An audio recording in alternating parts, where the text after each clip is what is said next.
You know that I was a gangbanger? So you know. All blood neighborhood, homie. The only white motherfucker. I did go to jail, and I did do 18 months. But never smoked, never sold, and got out the hood. Because you know why? Character fucking counts. That's the gangster, dog. I coached JUCO for 20 years.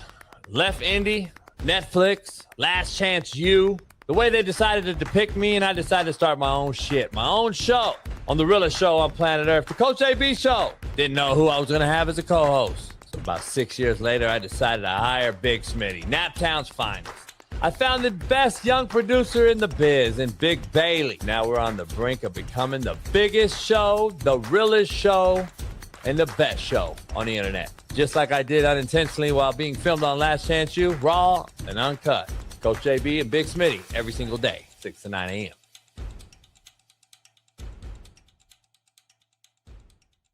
I'm kind of a fucking big deal, bro. What up, what up, what up? Sports Encyclopedia. Steve Kim. Got Trent in the cut. Coach JB. Yeah. Where you at, man? In the gym shooting, I'm Durant. You ain't shooting John Moran. No fucking stupid, we ain't losing. Grind like something to prove it. Came to conclusion that it's proven. Yeah, I'm proven with a reliable source straight from the mouth of the horse. Smitty and JB. JB and Smitty from West Coast to your side. Worldwide, we in your city. Keep it 150. We never change what's happening. Hurdle and get it cracking. No capping, we never lacking. Light them up, you motherfuckers better be ready to play. I should have stuck his bitch ass in the face. Gay shit, homie. I'm so tired of these fucking gays playing football in my sport. How did Mina Kimes get there? Well, guess who her husband is. Why are you allowing this broad on your network that doesn't know shit? Do you know what a 3 technique is? No. Okay, but you know football and talk football, and it's okay. That's why I can't teach the women in football. You fucking slap dicks. Issues get pressed so past it don't get sacked like bags and baggage. Smitty and Jason Brown killed it, yeah, it's a rap. We what the game's been missing. We switched it and filled the gap. Smitty and Jason Brown, we killed it, yeah, it's a rap. We what the game's been missing. We switched it and filled the gap. To put the fear of God in these motherfuckers.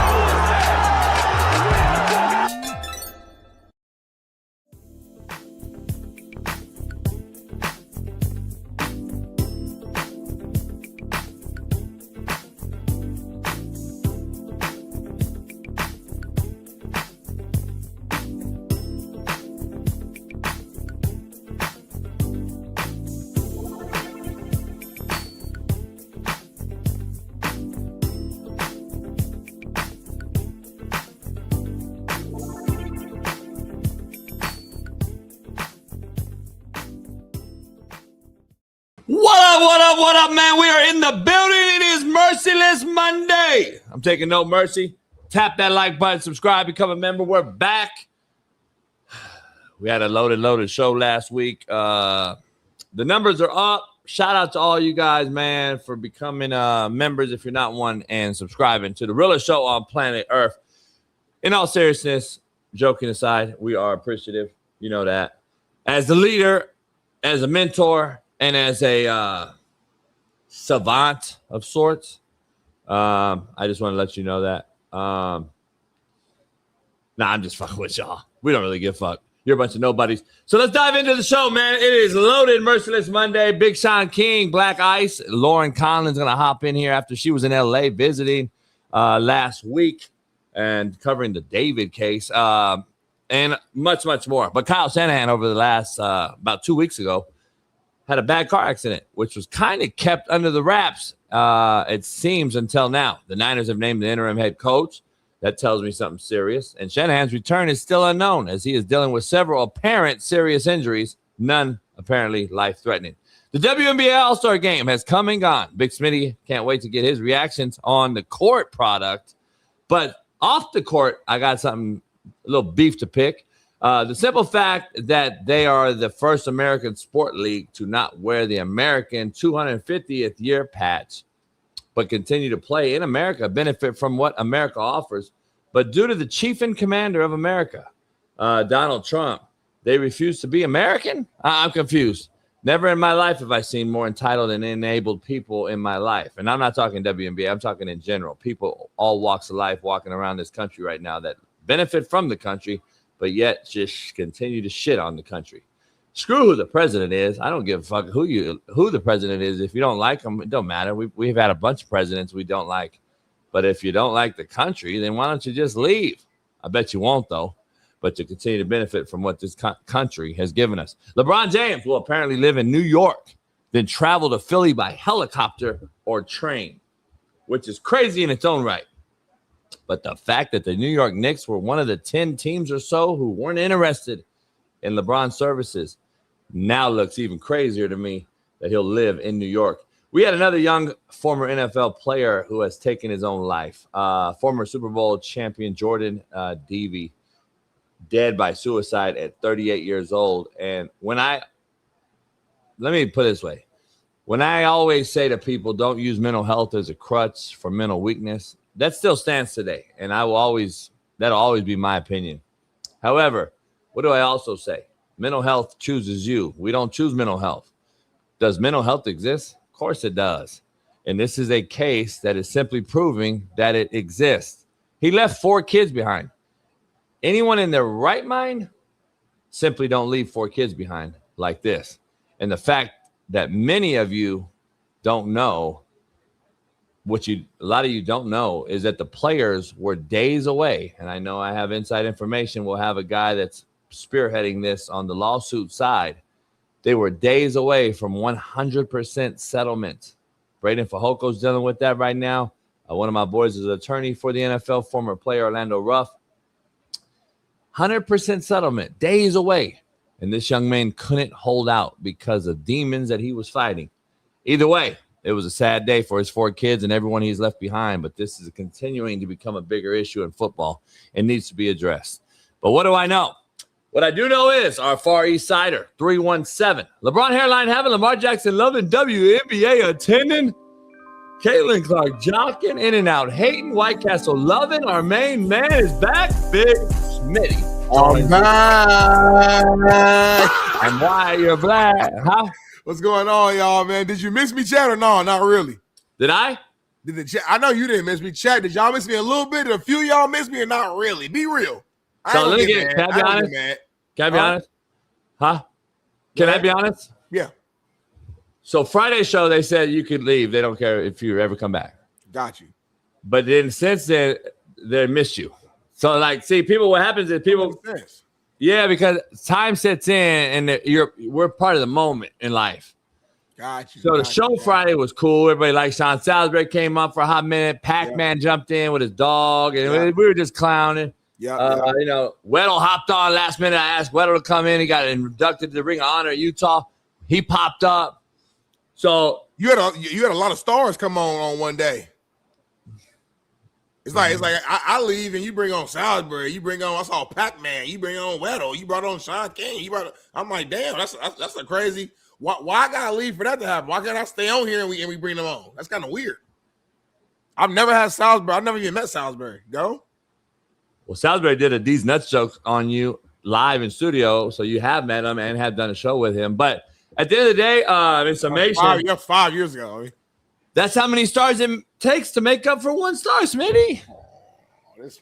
You're going to be sentimental now.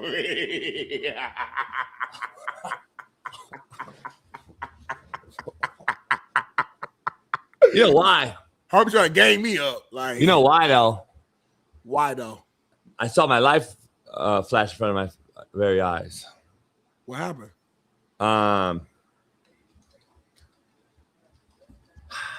I took Ruben out yesterday to the yacht. Saturday, we had 11 big bodies on the boat. Damn near didn't get on. Damn near sank because we had 11 I big saw that bodies. video. It was a lot of big dudes on that yacht. Yeah. I had a bad bitch, though. But anyway, so weight distribution wasn't quite right. But anyway, yesterday I took Ruben out and I did some white people shit. Oh, I know you didn't. And Pac-Man just told me Friday not to do it, and I did it Sunday. Let me see it, Let me see it. What? Is Smitty gonna come and do this or no? Text him right away. Hell no. What is this? My feet are damn near on the bottom right here. Basketball. It's only 80 feet deep. So Oh, y'all tripping. Y'all know. Let me see, Smitty. Let me, Bailey, let me hear it. So if a shark comes, we're good or what? Hell no. Right before that, we cut it because of music, I think. But right before that, I asked where you were, and Ruben was like, "Are you coming swimming?" So he asked it. It was live on the video, but I think we cut the music, huh? I mean, I heard the beginning. You said it's Smitty coming. Hell no, I ain't coming. You know that answer.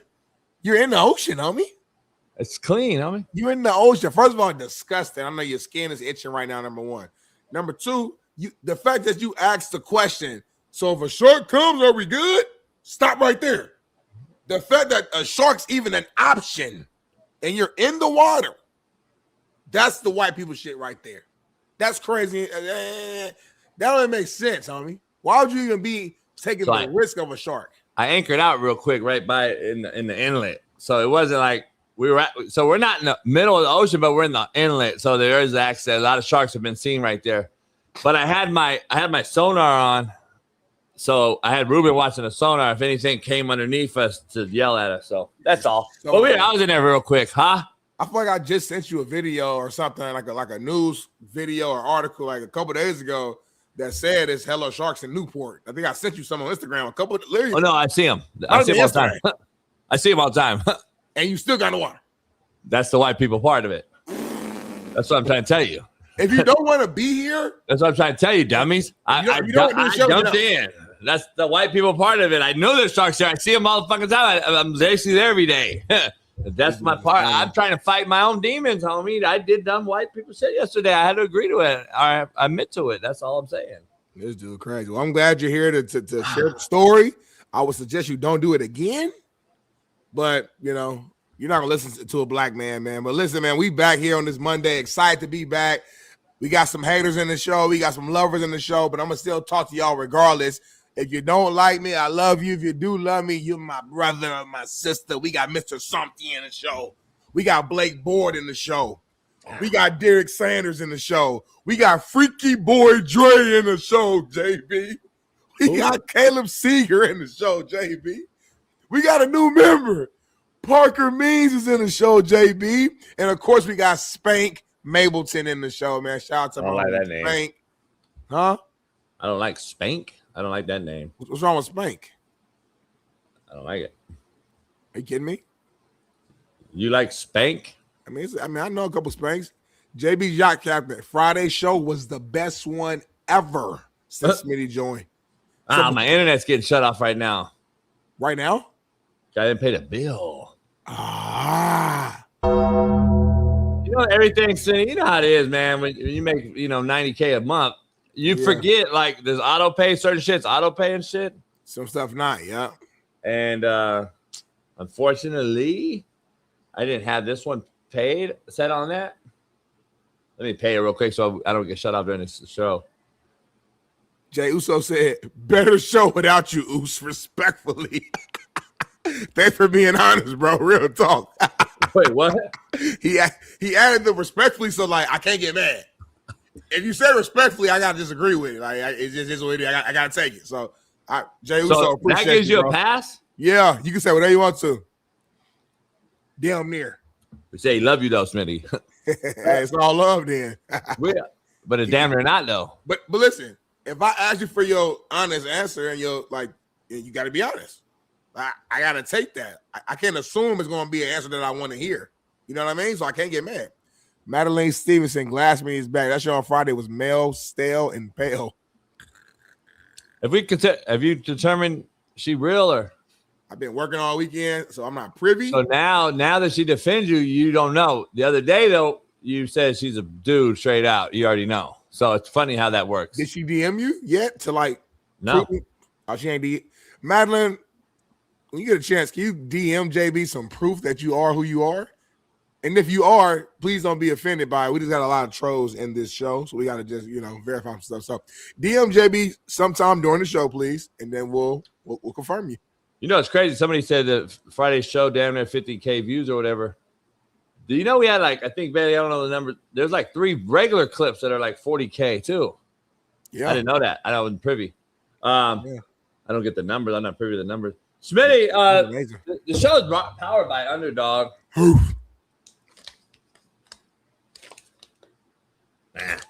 Like, And chill. huh? Do not eat that today. That shit got you crashing on me. I'm saying I've been lighting it at both ends. What did they say again? You just say on both ends or something like that? Yeah, I've been lighting it at both ends. I know. I'm on fumes, but I'm not damn near. I'm damn near better. I feel better though. You still fucking? I know what it was. It was the swimming. Are you still fucking or no? Like you took a Oh break? yeah. Last night, yeah. Damn. Let me ask something in the car. Let me ask something. It's a lot of shit going. Yeah, a lot of shit cracking. Oh, you're not. I don't know. 5 years old, homie. Huh? You 15 on me in the car? Yeah. Ain't no space in there no more. Nah, it's crazy. What you do is you put it in the middle. Yeah. Facing the window. Put all the seats forward. Nah. Oh, you're in the back seat, right? Yeah, in the middle though. Okay, she just in that middle, just chilling. Middle console. She leaning forward right there. She just sitting on it. You know what I mean? Okay. Oh, okay. That's cool. Okay, that works. It's the comfortability sometimes a little off in the car. It's a quick fix. It's like you want to try it. Yeah. Okay. So I had to convince it. But anyway, had to convince it. Smitty, quote of the day is powered by Underdog. This show is powered by Underdog. Is that we started a new week. We're 7 weeks away from college football. Man. Damn near 8 from Australia. Wednesday night, Thursday morning. Depends where you are in the country. Rams, Niners in Australia. Damn near Friday somewhere in Iran. So we got a lot going on. NFL, college football. Finally, we get some real shit. There's dead period right now. There's a lot of shit going on. So quote of the day, Smitty, is we're going to rock the house with it. Powered by Underdog. Smitty, some people wake up chasing dreams. Others wake up defending excuses. Oh, my God. All about perspective. Yeah, look at it, homie. I woke up today chasing dreams. I was like, nah, I'm going to break the 50,000 views Friday with Smitty now. Get 55. Yeah, and then 5. And then you woke up like defending why the WNBA is still good, even though we've seen the clips of it. So I haven't even talked about it yet, but okay. I know I saw one bit throw the ball off the backboard like somebody was gonna catch a lob. But anyway, so where you at with all this, man? Let's do it right off the backboard, like motherfucker Charles Barkley was. That shit was like I saw it on the boat out there. So where you at with that quote? Go. I think it's a real good quote. It's not top 10, top 20, or top 30. But it's a good, strong Monday quote. I can tell when you take your time. You took your time with that. You wasn't rushing. It's a good one. You can't always have a top 10 every day. That don't make sense. That's a hell of a quote. Appreciate it. No problem. Contrary to belief, powered by Underdog. Smitty, kill the excuses before they kill the opportunities. Right. Contrary to belief. What I like on the CTB is connecting back to the quote of the day lately. And I don't know if you're trying to do that or it's just like the good energy is making it happen, but I like it. Yeah, it's the neuro gum, homie. Man, the flavor's so good of the neuro gum. That's fire, homie. I got to ask you this real quick because the streets have been asking me. They want to know why wasn't Coach JB at the game in YG versus go? The what? There was a versus battle. The game, the rapper, and YG, the rapper. These are two, prominent two prominent bloods in LA. Versus is when you got two rappers. They both the verse is they go like 20 songs a piece. I think Marcellus was there. He was turning Marcellus was there. He called me for. And we just figured like, damn, Marcellus called me for some help. Two Compton bloods. JB was like the biggest Compton blood. You just would assume you would have got the invite him in there. So the Marcellus hit me because Marcellus is on the other side. Marcellus on the side. He hit me. He was like, "Man, am I good over here?" So I'm like, I did that for him, just like I've helped you out. At the end of the day, Smitty, I don't know about that shit, and I don't give a fuck. Marcel did not call you, by the way, for that. Smitty, you think I'm going to that fucking shit? Why not? I didn't even did it go down? It was a Compton. No, it was a celebration. It was all love. It wasn't. I'm saying, did they battle each other? What's cracking? Yeah. It was all West Coast. It was crazy, homie. Well, first of all, if it was a true battle, I don't know if anybody could fuck with the game. If it's off the rip top, I don't think anybody. And Eminem will even tell you that motherfucker is different. The game is different. Eminem will tell you that, number one. But they will tell you that. Versus isn't like battle rap. No, that's what I'm saying. It's like song for song. Yeah. No, I'm saying if it was a battle rap, I don't think anybody could fuck with game. I'm just keeping it real. Well, real battle rappers will fuck up like the musicians, like real battle rappers. They like it's like a separate sport.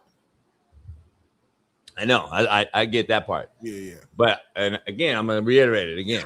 I still don't think anybody can fuck with Game. That's how cold Game is. He's very underrated. A lot of people don't realize. But anyway, I didn't watch the verses. I didn't see it. What was going on? Were they rating the songs or something, or what do they do? I don't get it. It's basically just in this instance. It's basically just like it was like they're competing. It was a party, but yeah, more of a celebration of party because they cool. YG's like the younger homie, and but very prominent out here. Game. But what do they do, Smitty? Let me. I don't know what they do. So they play song for song, and then what they vote like? Oh, this song went to YG. This song's Games. This song's YG. This song's Game. Boom. The streets vote, meaning that we just have a conversation. Song per song. Yep, that's all it is. I think it's 20 songs. Each person gets 20 songs. Game go, and then like YG's like, okay, I like that. That was nice. We'll drop my shit. Boom. And it's kind of hard if you get two real good artists. Yeah, I was seeing something. Somebody was like 13-7, and some guy was like 15-5, or there. So the fans will just do that. There's not an official vote. It's just the conversation happens out there, and you pick who you thought won based upon their song selection. Because you don't know what order the other rappers gonna go in, or like when are they gonna drop their biggest hit? Are they gonna save it for last? I'm gonna do it in the middle because you kind of got to, So it's just like a fun little thing. Some people really, it's almost like a real battle because they don't even fuck with each other. It's a little bit more serious. Like a couple years ago, Gucci Mane and Jeezy, who ain't cool because they went through some real street shit. Like people dying on it. It was like a real tense. It was kind of more serious. With the Game and YG, they just partying and having fun again. Like both they homies know each other. They're both blooded out. Compton. It's just a lot of just family shit. So we just assume that JB, who was a gang, like, do you know that you were a gang maker? I know that. We'd assume you would be there. That's all it is. Is Ruben in the chat? Is he alive? I don't know if he made it home. Anyway, Smitty, brought I was with fucking stabbed Ruben last night with the fucking syringe. I'm giving him his insulin. Give him his insulin. The foreigner? Huh? The one you called me with, or anyway, Smitty, poll question. Let's get right to brass tacks. This is you got to keep up with this one, Smitty. Which program, as you say on the show, has to make the college football playoff? You get 4 choices, Smitty. Texas, Alabama, LSU, or USC? Go. Oh, LSU has to make it right now. Yes. LSU got, you tell me all this hype. Over SC, homie? Over Lincoln Riley? Lincoln Riley's fired, Smitty. Buddy, your buddy. Oh, my old buddy, your new buddy is buddy's daddy that hits me up every day. He's got he's first year, Smitty. He's good. Bro, hey, you tell me, you educated me on this. We in the era now where coaches don't have time. Yeah, but he's not getting fired, though. No, I'm not. No. He's not getting fired. I'm just saying. Lincoln will, though, is what I'm saying. Maybe. Okay, that's fair. And I'm not mad at that answer. I guess what I'm saying is the conversation this offseason has been more focused on LSU than SC. I haven't really, be real. Like, what topics have we really talked about SC this offseason? Like, there hasn't been a lot of it's really quiet. Recruiting class and all this. They look good. They got guys. The Kiffin thing, that's just been what it was. Like it seemed like every other week. It's something. I mean, just talked about him last week. His son turned off all his social media. It's just a lot of conversation around LSU. It's a lot of pressure. We got Ole Miss and them. They going back and forth. You got the head coaches talking crazy. My alarm going off. Hold on. In Chicago, I had different alarms, all types of stuff going on. Anyway, my point is this, homie. Why is it not on silent? Coming home, it's different. So let me feel right. The point of it is this, homie. There's a ton of pressure on Lane Kiffin because of the move he made. Everybody don't agree with it. They still don't agree with it. It's that he got to show that this was worth it, homie. You go there, you win 8 games or 8-4. It's like we should have kept BK, homie. Free BK. If we're gonna do that, if you're gonna win 8 games. Let me ask you this: a very interesting one, though. Alabama, I would say, has to make the college football playoff every year. No? Damn near every team you listed gotta make it, but you said you told me to pick one. And SC is yet to do it. Lincoln is yet to get this team to the playoff. He got Oklahoma in there before when it was just a 4-teamer. How do you not get SC in here when it's 12? That's the big issue. You better get SC in there. I'm just telling you. But Texas, we can't sleep on Texas though. Like I think there's a lot of pressure on Sark, a lot of pressure on Archie, whatever. Myself, I think Shaun's on my side to an extent. You hyped on that cat. We hyped on him. I got a weird prediction I want to drop on this team. Maybe we'll do it now. Fuck it. I don't have to do a drop or nothing. I think Texas is a 3-4 loss football team. Why? Based on schedule or your disbelief in that? I just think it's one of those years that I have a gut feeling about that it's a lot of high expectations. You got a quarterback that I don't think has the big time upside skill set wise. Has he grown and did he get better? Sure. I just have a funny feeling. I can't really explain it right now. I'm curious to see this team. And I think they beat Ohio State and lose 3 or 4 games. No way. Yeah. If they beat Ohio State, I know football too well, and I know how it is when you coach. And you can win a big game to start the season and still have a bunch of peaks and valleys. And I'm just telling you, I get how talented they are, and I get all that old shit. They're going to lose games, Smitty, that you're not supposed to lose because that's what Texas does. They lose games you're not supposed to lose. And I'm just telling you, just watch. I have a funny feeling this year. I'm not saying it, and hopefully I'm wrong because I'm a smart guy. So I hope I'm wrong. I'm just not a believer in Arch. I'm not a believer that you can continue to have this big money collective, all this talent, all these guys, and they got fucking dudes. They got dudes in the portal. They got dudes in the recruiting class. It just seems like it's setting up for failure, homie. I just have a funny feeling. I don't know why. I can't put my finger on it right now. I'm just telling you because of the coaching part of me, the internal part of me says it's one of those letdown years, homie. I'm just telling you. It's hard to say, but I'm telling you, it's a weird feeling I got. I don't know what to say. Like I'm kind of like sad a little bit. Like, I hope you're wrong. I hope I'm wrong, but I'm just telling you. I want Texas to be good this year. When Texas is good, it's good for college football. All I can say is I got a feeling. That's all I'm saying. It's not why or this. Yeah. Are you sure? Is that feeling? You sure like you didn't eat something bad yesterday, or maybe you got like a damn parasite in your stomach from being in the ocean and the shit went up through your, you know what I mean, and got in your stomach? Are you sure you're not sick, or is it like a real feeling? Nah. I'm gonna try to go down there, maybe get some barbecue. But is it a racist feeling, or is it like I'm trying to make sure you're feeling the right thing? Not racist, because Texas is like racist apparently. Austin, especially. Nah, I don't have no racist issue. I'm making sure. Damn. It's just a matter of I don't know. Hey man, Buddy, why did the kid come out? What Buddy? Xavier Worthy? Is it the Holy Spirit? I don't know. We'll figure it out, man. I mean, I'm with Tech, huh? Fuck, that shit went down the wrong way, homie. Huh? What's it? Xavier Worthy and Buddy. He keeps saying it, though. Let's get going, man. So your team at the end of the day is who?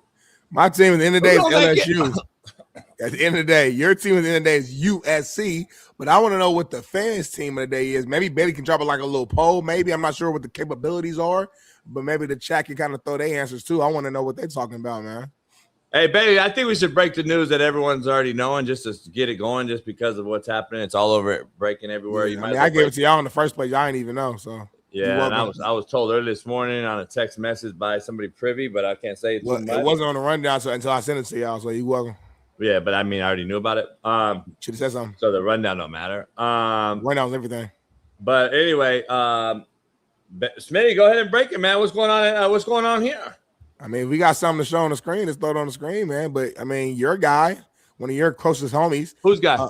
Michael Lambo, UNC's football GM, has been placed on paid administrative leave. The school announced earlier this morning, or it went public this morning. The university noted that standard procedure dictates that no details relating to the move will be made public. I saw this and I was shocked. I mean, July 27th, we're right before the season, basically, and a few weeks away. I'm pretty sure. I don't know if it's this should be the week, or maybe it's now. I think this is the week, right? That like college players would like report back and start to really get rolling, or maybe it happened last. I'm trying to get this my week, head next back. week, yeah. So it was right around that time. So to make this announcement this close to the season just kind of alarming, and that just makes you just wonder why. Like, number one, of course, I mean, you hope everything's okay from like a health standpoint. Like, number one, family and stuff like that's good, you would hope. But number two, if it's something else outside of that type of conversation, I'm just trying to think through what could it be. And it sounds like JB knows the answer, so I'm gonna just shut up and I'm gonna let JB jump in. Huh? So do you have like actual insight? Anyway, man, what's going on, Smitty? Not to cut you off. Coming off. Bruce Feldman said something interesting. He said, this has been a truly disastrous hire for Bill Belichick now that his longtime confidant, UNC GM Mike Lombardi, has been placed on administrative leave. Is that disastrous? What? No, keep going. Huh? No, I was trying to stretch. Keep going. What's wrong? Nothing wrong yet. I had to stretch, so keep going. Why yet? Because I'm not privy to what you're gonna say, but I do know who JB is in general. So I'm ready for like something big to possibly. No. I'm just saying, I got buddies that coach there, shit. Obviously they can't speak. This has been a pure hush mode, and I respect it because if the head coach tells my assistants to shut the fuck up and don't say nothing, and they went out and leaked it, I would fire them on the spot. So fully respect what's going on there. And I got 4 really good friends on that staff. Here's the thing, but you know what? In confidence, I would never ask them though. Of course, that's different. That's the problem. That's what people don't get. Like you want this motherfucking bitch made ass fucking social media for give it to me. I ain't that bitch made cat. I still have half of me is still a loyal coaching advocate who still lives in the time where honor among thieves and we didn't fucking snitch and backbite and backstab each other. I'm still on that side. Even if I was backstabbed, I'm not going to do it to another person.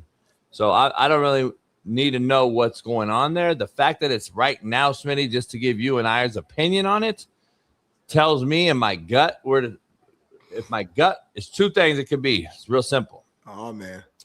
No. I'm giving you the 2 reasons. There's only 2.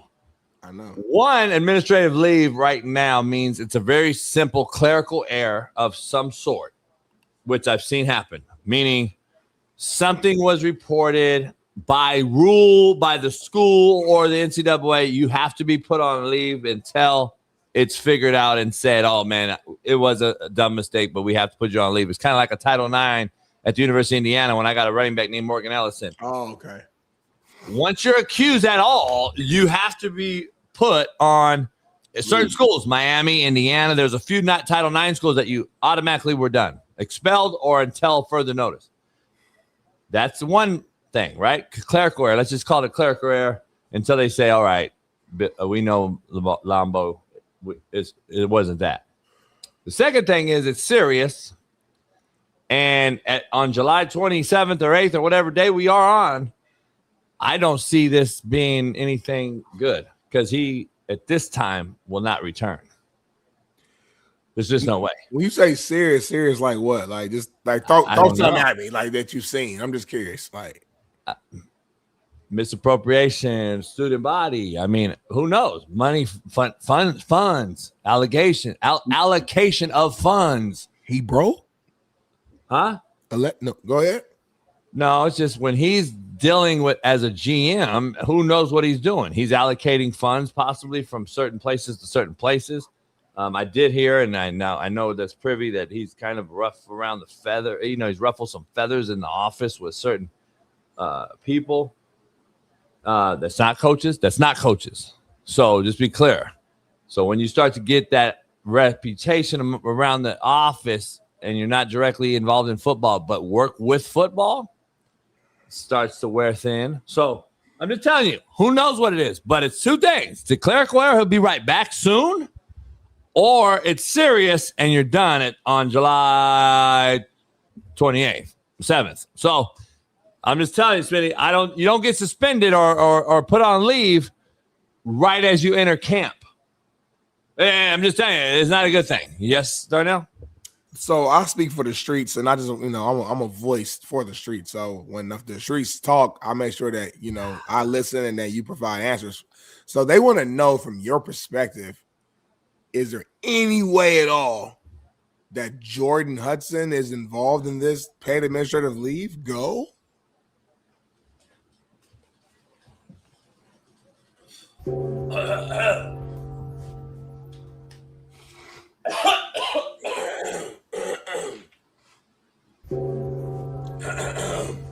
JB, I can't tell you what I know, but just got to keep it on the rap. That bitch dirty. That's all I can say.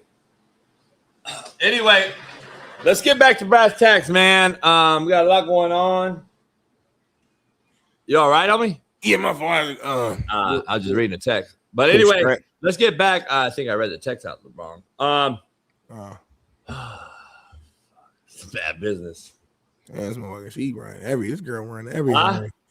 Now I'm just talking like to myself, just mumbling stuff to myself. Like just I'm saying, not talking to yourself on a show where we're this big though. This girl running. You're not really talking to yourself when you're talking on a show this big and you're mumbling. People hear you. It's not really talking to yourself. You're actually telling 3,300 people. Like whatever she want to do just happens. Like the motherfucker, like her shit that good.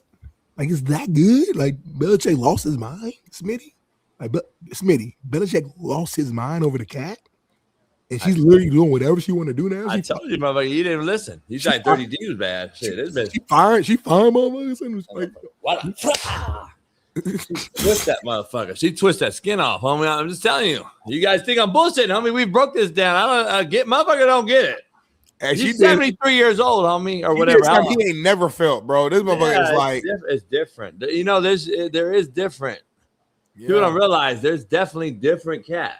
Especially when you're 73. What I think is happening too, I think anytime he starts to tap back into the old Belichick and like, and gets back serious, she pulls out that, she pulled that move out and then he snaps back and he do what you want. That bitch was like, Hawk 2 ain't got shit on me. And that motherfucker put that spit on that motherfucker. She keeps saying it though, like Hawk 2 ain't got shit on me. Like it's weird shit. I don't know what she does. You gotta say that before she do the move. You know that one up. That motherfucker just super wet, like it's just a fucking full drip. That bitch got that one, homie. That you know that one. It ain't the Hawk 2. That right. That motherfucker just goes straight down your shit, homie.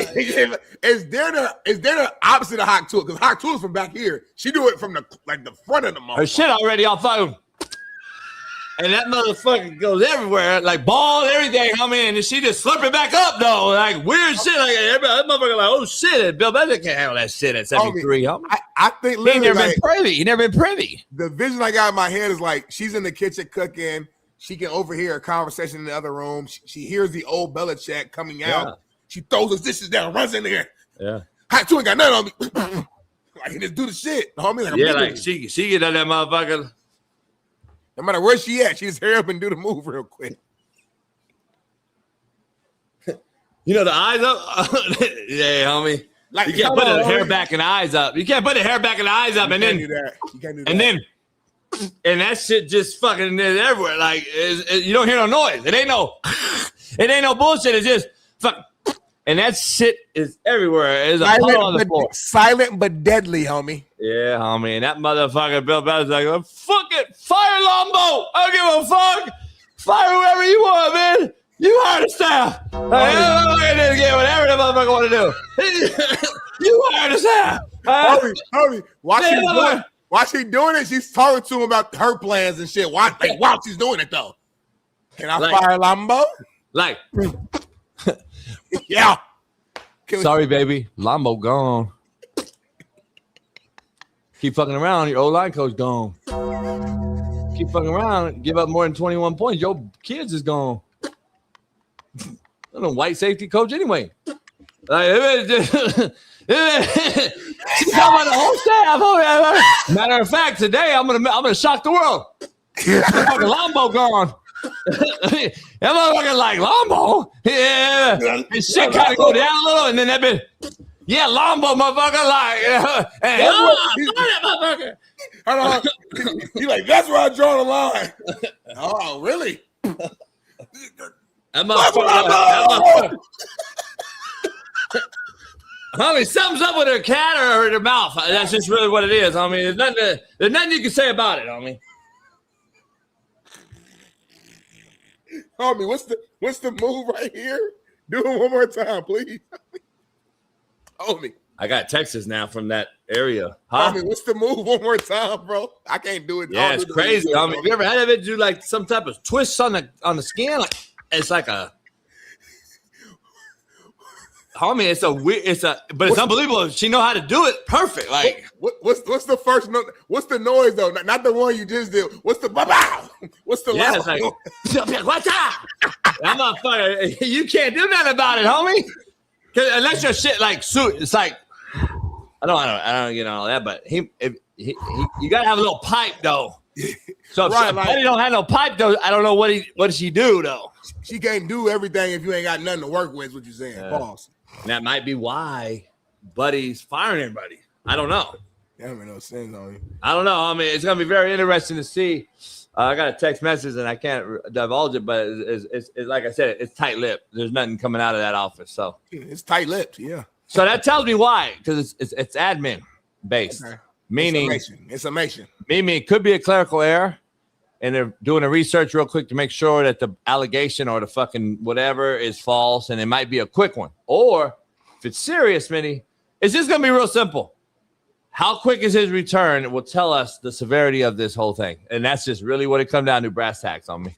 If this is drawn out and he ain't around come issue of pads, which is probably, I don't know, I would assume here in a week or so.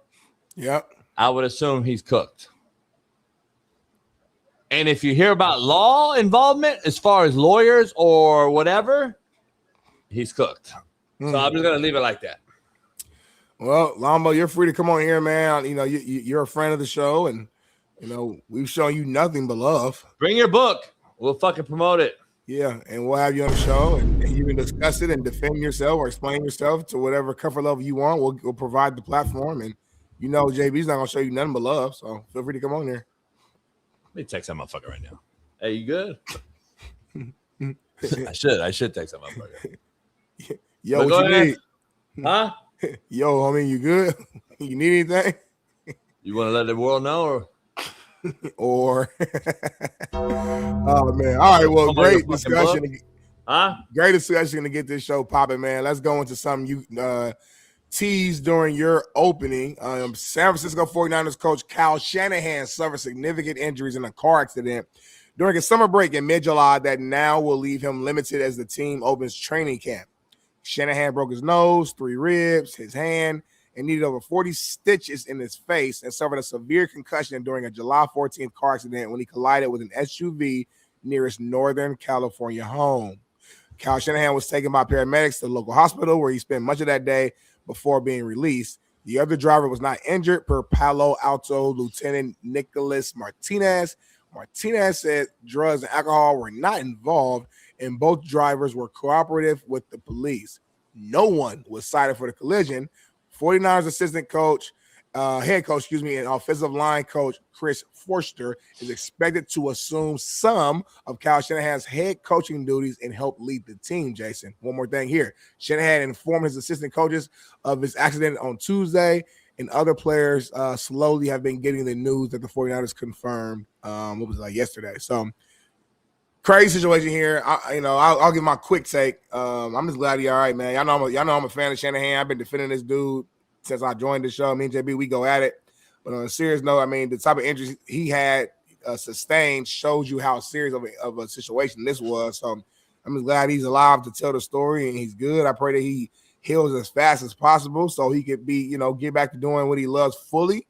And the timing couldn't have been worse. I mean, right, open up camp, you're trying to come back and really get this team back rolling. You had a very impressive season last year, all things considered, with all the injuries and the young cats and the people that you had to replace and yada, yada, yada. To go out there and still do what you did last year was extremely impressive. But to me now, that only leads to more expectations this year, right? So to start off your camp and you're not fully, capable to be you, and you got a big distraction, right in front of you because it's literally your physical health. So as much as you want to try to avoid it and ignore it, you feel it every day. Like when my back was messed up during the pandemic, I could try my best to lock in on other stuff, but I feel my back hurting right now. So it's going to distract you. So, hopefully he heals up fast and it doesn't cause big issues. They do have the first game of the season, as JB alluded to, against the Rams and overseas. So, man, I'm just glad he's all right, JB. But I want to hear your take because it seems like you got a different angle than everybody else.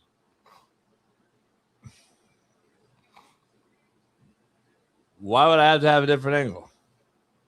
You don't have to have nothing. I listen to your intro. I think everybody listens to your monologue at the beginning. And I don't know. Anyway, man, let me get to brass tacks. I want to know why the cover up, though. As I alluded to in my, I just want to know. So I just have a fair answer, right? I should be able to ask questions, right? I'm part of the media. I wear a credential. I have a credential on right now. I want to know, as I alluded to in my intro monologue, Darnell calls it. I want to know why 2 weeks is it taken for this to release it to the public? I want to know. We're in California. You have public records laws. You have a law. If it was a car accident or issue, you're the head coach of the fucking 49ers. It seems to me that somebody would have known already. That's all I'm asking. So at the end of the day, in summation, this is an absolute shit show of an organization right now, and it's declining fast. I'm just telling you. I don't know why. I don't know about the power plan or the motherfucking players. I don't know. Ayuk, the fucking whole thing, fucking Lynch. It seems to me that this is very, very ironic that no one's known for over 2 weeks. Did anyone in here know that this guy had a car crash on July 14th? That's 2 weeks ago, by the way. Does anyone know? Go. I want to know. We'll cover up. What do you mean, what cover up? Has anyone known the head coach for the 49ers got into a fucking major car accident and is all fucked up? Has anyone known that until today, 2 weeks later? I want to know. You guys privy? You guys got inside information? Share it. Fucking nobodies. Where has this information been, Smitty? He's the head coach of the fucking 49ers. This ain't a goddamn AAU youth coach. He's a fucking head coach of the 49ers. Is this not normal protocol that we know if somebody got that? So Tiger Woods gets hit. I'm on the phone with the president. But this is normal? Like he just, no reporting. A major car crash, no reporting. 40 stitches in the face. That's not a little fucking fender bender, homie. His whole face damn near off. And broken fingers, I hear, and he's got fucking some lacerations in his ribs. All this shit's just now coming out 2 weeks later. That's a hell of a cover-up to me. They can't even hold a playbook right now. So you're saying, I'm not saying cover-up like fuck conspiracy, like, oh, fuck, the aliens got them, motherfuckers. I'm saying it's a cover-up regardless to the public. That's all I'm telling you. It's not a fucking conspiracy. I'm just asking, why was this covered up? You can call cover-up what you want, and you can take it for how you want to take it. I'm asking a simple question. Why was it not divulged to the public that he's the head coach of the 49ers, got into a major car crash? Maybe he was to me that the accident. Maybe he was texting. Maybe he was looking at his playbook. Maybe he was doing something that they didn't want out, so they just tried to make it quiet. You know, it's the only thing I can think of. Because it was a regular. To your point, if it's a regular, not fender, but like a regular accident, and some shit just kind of just happened, like nobody's fault, then I think it does come out immediately. The fact that they held on to it. I do think you make a good point. It's like, well, bingo. Maybe he was. I don't know. I don't like alleged shit, but to your point, there's more to the story. He either did something, or he was in the wrong for the accident, and they don't want to, put that out there. Yeah, that's what I'm saying, homie. There's no way that this is the only. This is just 2 weeks later. It's nothing, Smitty. It's just let's just move on. We named Chris Forster the interim head coach. What? It's about to be fall camp, Smitty. What are we talking about? And Forster's a hell of a coach, a hell of a dude. I'm just telling you right now, hell of a guy, hell of a coach, ball coach. That motherfucker been coaching a long, long time. So to me, it seems like, homie. Something is very fishy, dog. You can call it what you want. There's no way that head coach for 40 fucking. You imagine fucking McVay got into something here in LA for 2 weeks. Nobody knew, and it came out that fucking during all the shit that Rams got going on, that something happened like this, and nobody's gonna say nothing. So we're not gonna say nothing. You're lucky you are in Frisco and Santa Clara, by the way, and not LA. Right. You're lucky your media market's not nearly as big as LA or New York. You're lucky that, but you're still a storied franchise. And for it to be covered up for 2 fucking weeks is very fishy. I'll just say it like that. I don't know what happened. There could be legalities involved, and they kept it on the wraps. But again, legalities involved, keeping it on the wraps. Tells me again, why is it covered up? That's all I want to know. So I'm just saying, dog, I don't know, Smitty. It's very interesting, man. And very, very interesting. That's all I'm saying. I don't know where this came from or why it's been taking so long to come out. But was he with Tuck and Tony Romo? Oh, shit. I forgot about that already. Damn. I forgot about that topic already. I think I said to you the other day.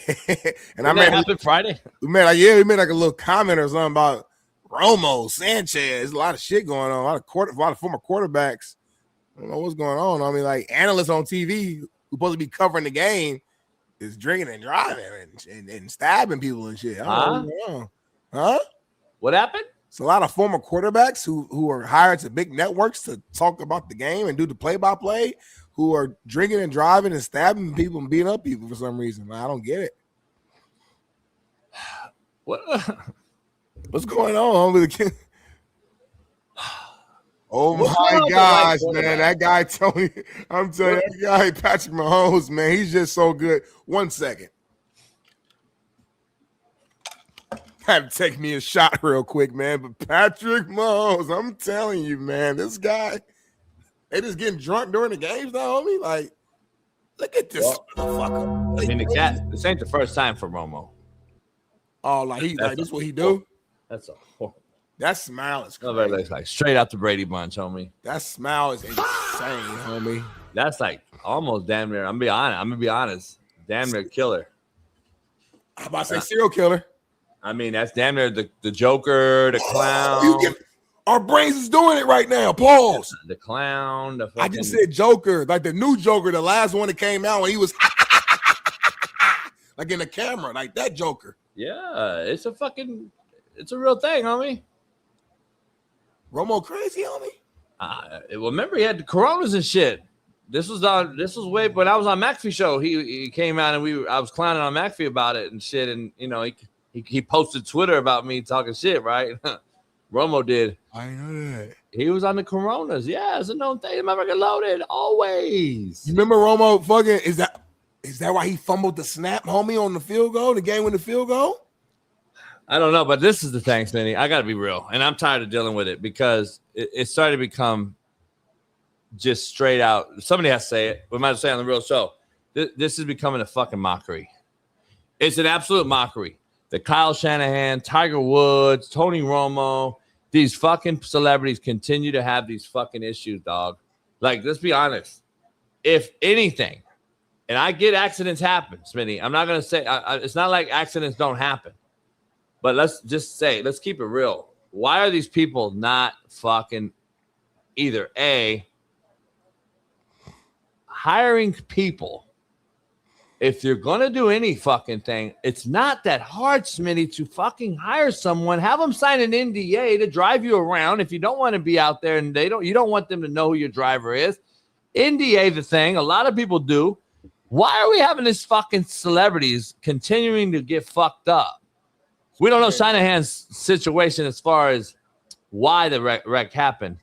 But if it comes out also as some sort of field sobriety test being failed, these guys are fucking – I have no sympathy. Just like if I were to fuck up and to be stupid. No sympathy. I chose to do it. It's on me. So I'm just saying, homie, this shit is becoming real fucking like –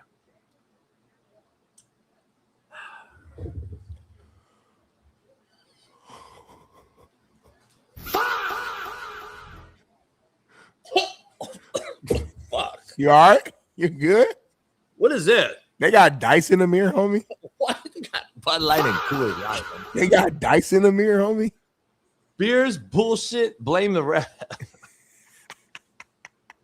What's the whitest song y'all can think of in chat? I'm trying to think. Yeah, it's got to be that song. Katy Perry or fucking. Hey, chat. What's the song that comes on the last song of the night at the bar at like Brothers Bar and Grill, like the white bar? I'm trying to think real quick. Yeah. Sweet Caroline. Sweet home Alabama. Sweet home Alabama. One of them motherfuckers. Homie, that shit's hilarious. Party in the USA. Fuck, that should have been the show thumbnail. I didn't think about it. Damn, I forgot about it too, homie. Fuck. That's crazy. Hey, but on this more of a serious note, though, At first, it was just all the players doing it. We were seeing the young cats, the college players, Georgia players. Now we're seeing like coaches and like people that's supposed to be in mature and professional positions doing the same thing. And like, you know, I'm not saying it's your job to be, I'm not saying it's Romo's job to be a quote unquote role model. That's up to you, whatever, you know, Sanchez, etc. But it's like, well, damn, if the leaders, quote unquote, are doing it, you know damn well the 17-year-olds with all this money in these cars gonna do the same shit. And then how can you go tell them not to do it as the leader? And they just were like, well, shit, you got the same, you doing it. We was in jail together. I saw you in the same behind the same bars I was behind, coach or leader or whatever the case may be. So regardless, it's definitely a bad look. And again, we're not even. What the fuck is going on, homie? What happened?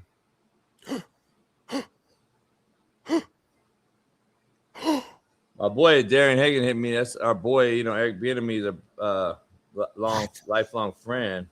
What the fuck is happening out here, bruh? Like, is she? I don't know. Darren don't know. Darren just texted me that. I'm sure it's on the news, no? See if Bailey can find it. We'll break a little news, unfortunate news real quick. No way. Before we take a break. Lauren Collin will join us in the half of the second hour. Let me see. Oh, this just came out. Is it out there? I see the article, right? Yeah, just came out like 10 minutes ago. I'm trying to read real quick and see. That's crazy, bro. The fuck? Read it for the audio listeners, Smitty, because I'll go ahead and read it. My fault. It says the wife of Kansas City Chiefs OC Eric Bieniemy was shot Sunday night at the couple's home in Virginia. It said, according to sources, Mia Bieniemy, who's 57, has been hospitalized. Police in Loudoun County, Virginia, confirmed that a person was being treated for serious injuries, but did not disclose the person's identity. Eric Bieniemy was obviously was with the Chiefs Sunday at St. Joseph, Missouri, at the campus of Missouri Western State for the team's second practice of training camp.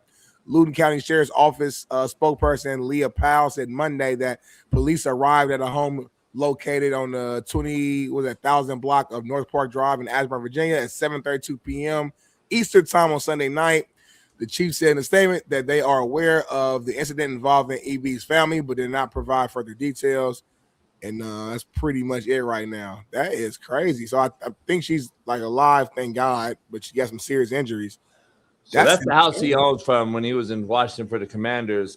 He hasn't sold it yet. So apparently they're working on getting back to KC area because he just got reunited with the Chiefs. So she was there. He was here. So fuck, homie. This is ridiculous. I don't get it. So I don't know if there's a home invasion. I have no idea what's happening. A neighbor? I have no idea. So it's crazy, though. It's always something. God damn. I know he got that call and lost his mind, boy. Damn. I would lose it, bro. Yeah, I don't know. Oh, shit, that's a bad feeling. Thank God. Again, I'm pretty sure she's alive because they would have said if she wasn't. But man, that's a crazy thing, man. Hopefully we can get some more news. Hopefully the person that did it gets called if he hasn't, because I didn't really. Yeah, I don't know. That's just a lot there to unpack. So there's no shoot herself. We don't know anything yet. So I don't know what's happening here. It's very. I don't think that's the case. Huh? I don't think what you just said is the case, based upon like the wording of how they're explaining it. I don't think that's the situation. Yeah, I don't know. I'm sure we'll hear more in the coming days, man. That means it has to be a home invasion or a neighbor dispute. I mean, what else could it be? I mean, I don't know. It's gonna be interesting. So let's take a quick break. We'll be right back. We got Lauren Collin in about 30 minutes. Black Eye Shaun King joins us. A lot going on in the news. Ryan Clark. He cried on his day off. We're gonna break that down. I ain't watched that yet. That's gonna be good to talk about. So, all right, we'll see you in a minute.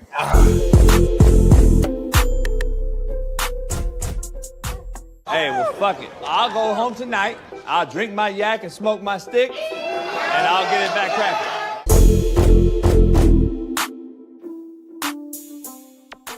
Position to win the game. You put them in positions not to lose the game. That's what you do with veteran dudes like a Geno Bounce Around Smith.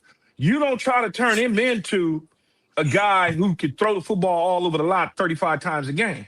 No, I need Geno Smith methodically to be 17 or 24, 175 yards, a touchdown, and a plunge at the 1 yard line, and don't turn the football over, and we can win some games. See, I'm calling bullshit. That's the same fucking conversation Keyshawn had with Tony Dungy back in 2001. They wouldn't let me.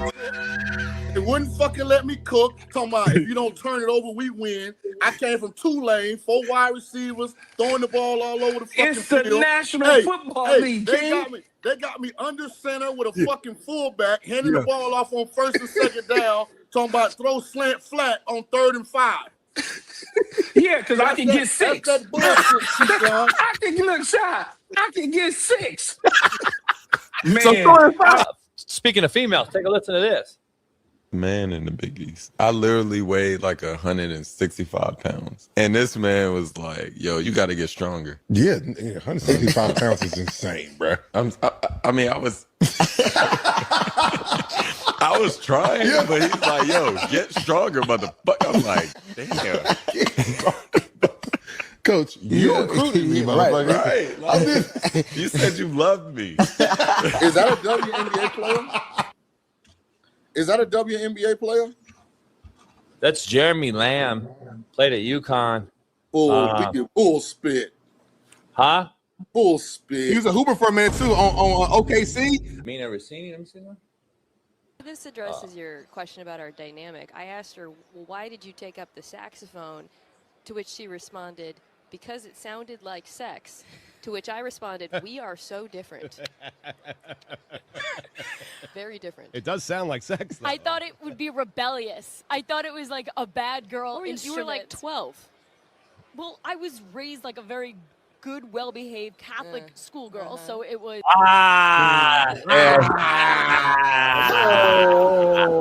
Now, Smitty, I'm going to start over now.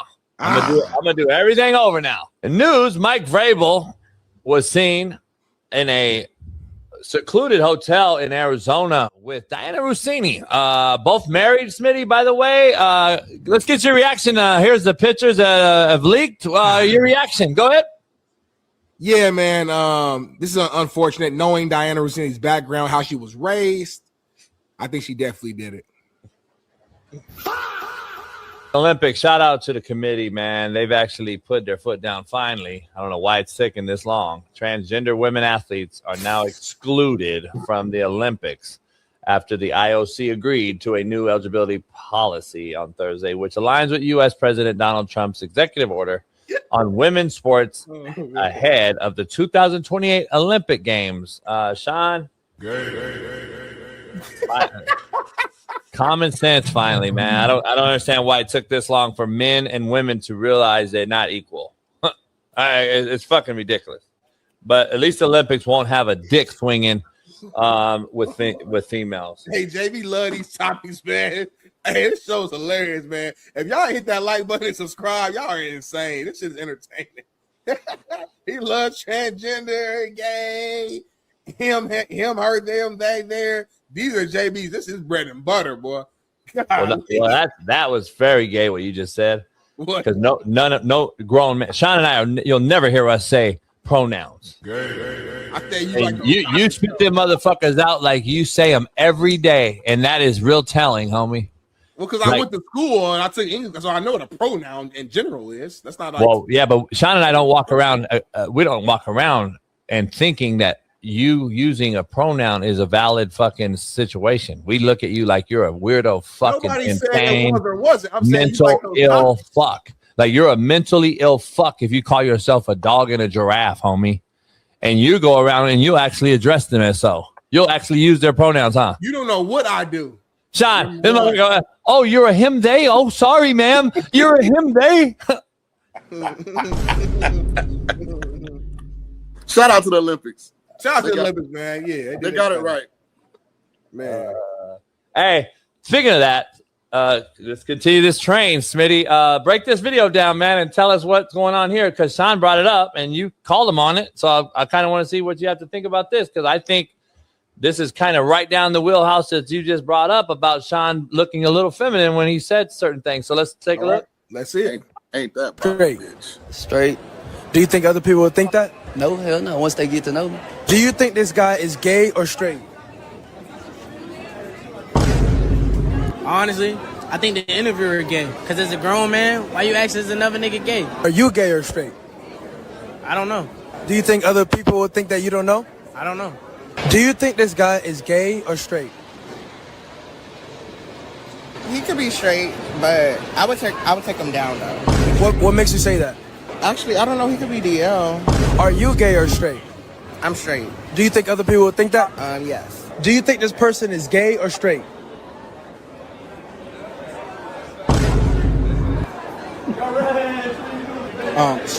Gay. What makes you say that? I just got a feeling. Now, are you gay or straight? Bro, I'm straight. Bro, I'm straight. I'm straight. Do you think other people would think that? Yes. That nigga gay as a motherfucker. His ass. Alright. What makes you say that? Because he just look gay. Are you gay or straight? Man, I'm straight as a bitch, nigga. I'm for them grave. Like a stop sign, bitch. Do you think other people would think that? Hell yeah, nigga. What the fuck? If you think that, you just gay yourself. On my mama. Oh, man, I love this cat right here. It's like concept. That motherfucker, every next cat is gay. I mean, it's unbelievable. Oh, This- phone.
What's going on, y'all, man? Hour number 2, we back. Make sure you hit that like button, subscribe, become a member today.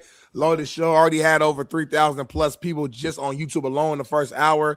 Obviously, we've been over 4,000 already, so it's a hell of a show, man. Appreciate y'all so much. And I want to, before we move on to more topics, I want to, read my daily devotion here that I just received, man. Dear God, help me to put off anger. I recognize that there are things in this world that can upset me, frustrate me, or stir anger within me. But in my anger, help me not to sin. Keep my heart pure, my words measured, and my actions under control. In your anger, do not sin. Ephesians 4:26. Help me to judge rightly with wisdom, humility, and grace.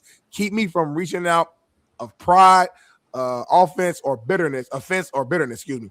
Teach me when to speak, when to remain silent, and how to respond in a way that honors you. Replace anger with patience, compassion, and self-control, and let your peace rule in your heart today.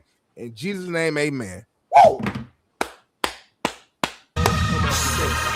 You can't hear that and not feel something in your body.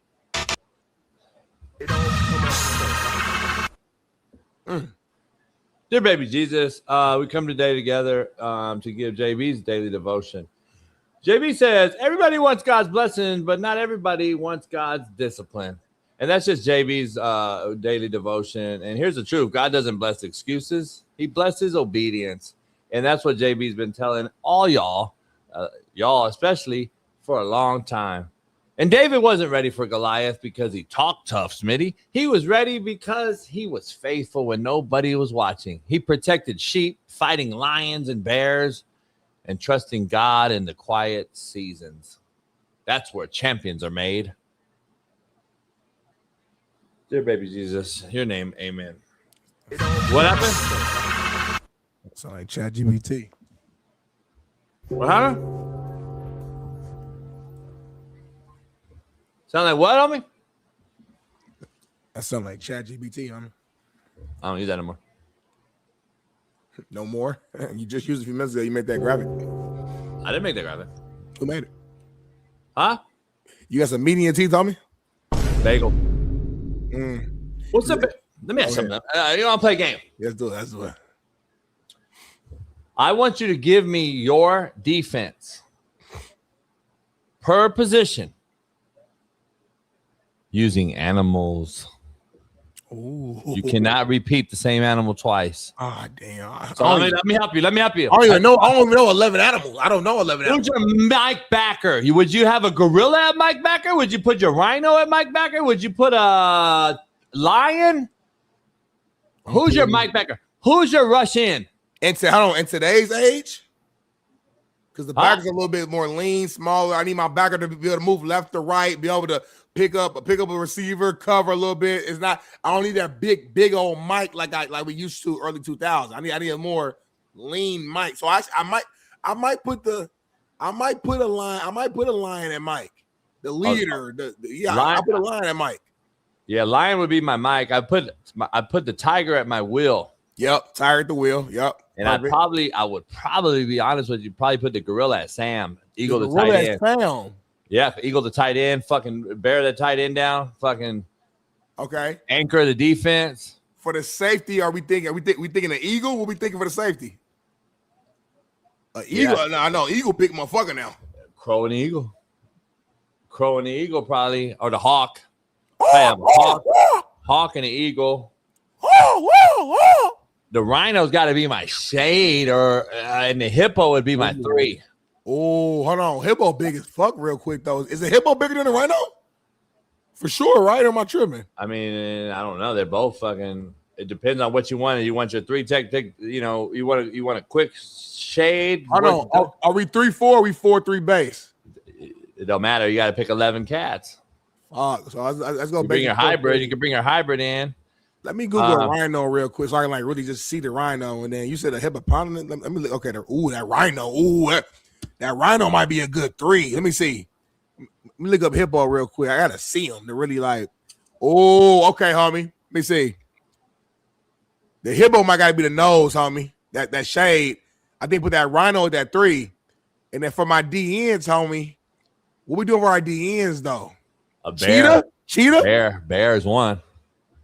Bear is your strong. I mean, that fucking bear. I'm fucking fighting. Put that bear in that 6 technique on that tight end, homie. You're not getting the edge on me. Oh, never.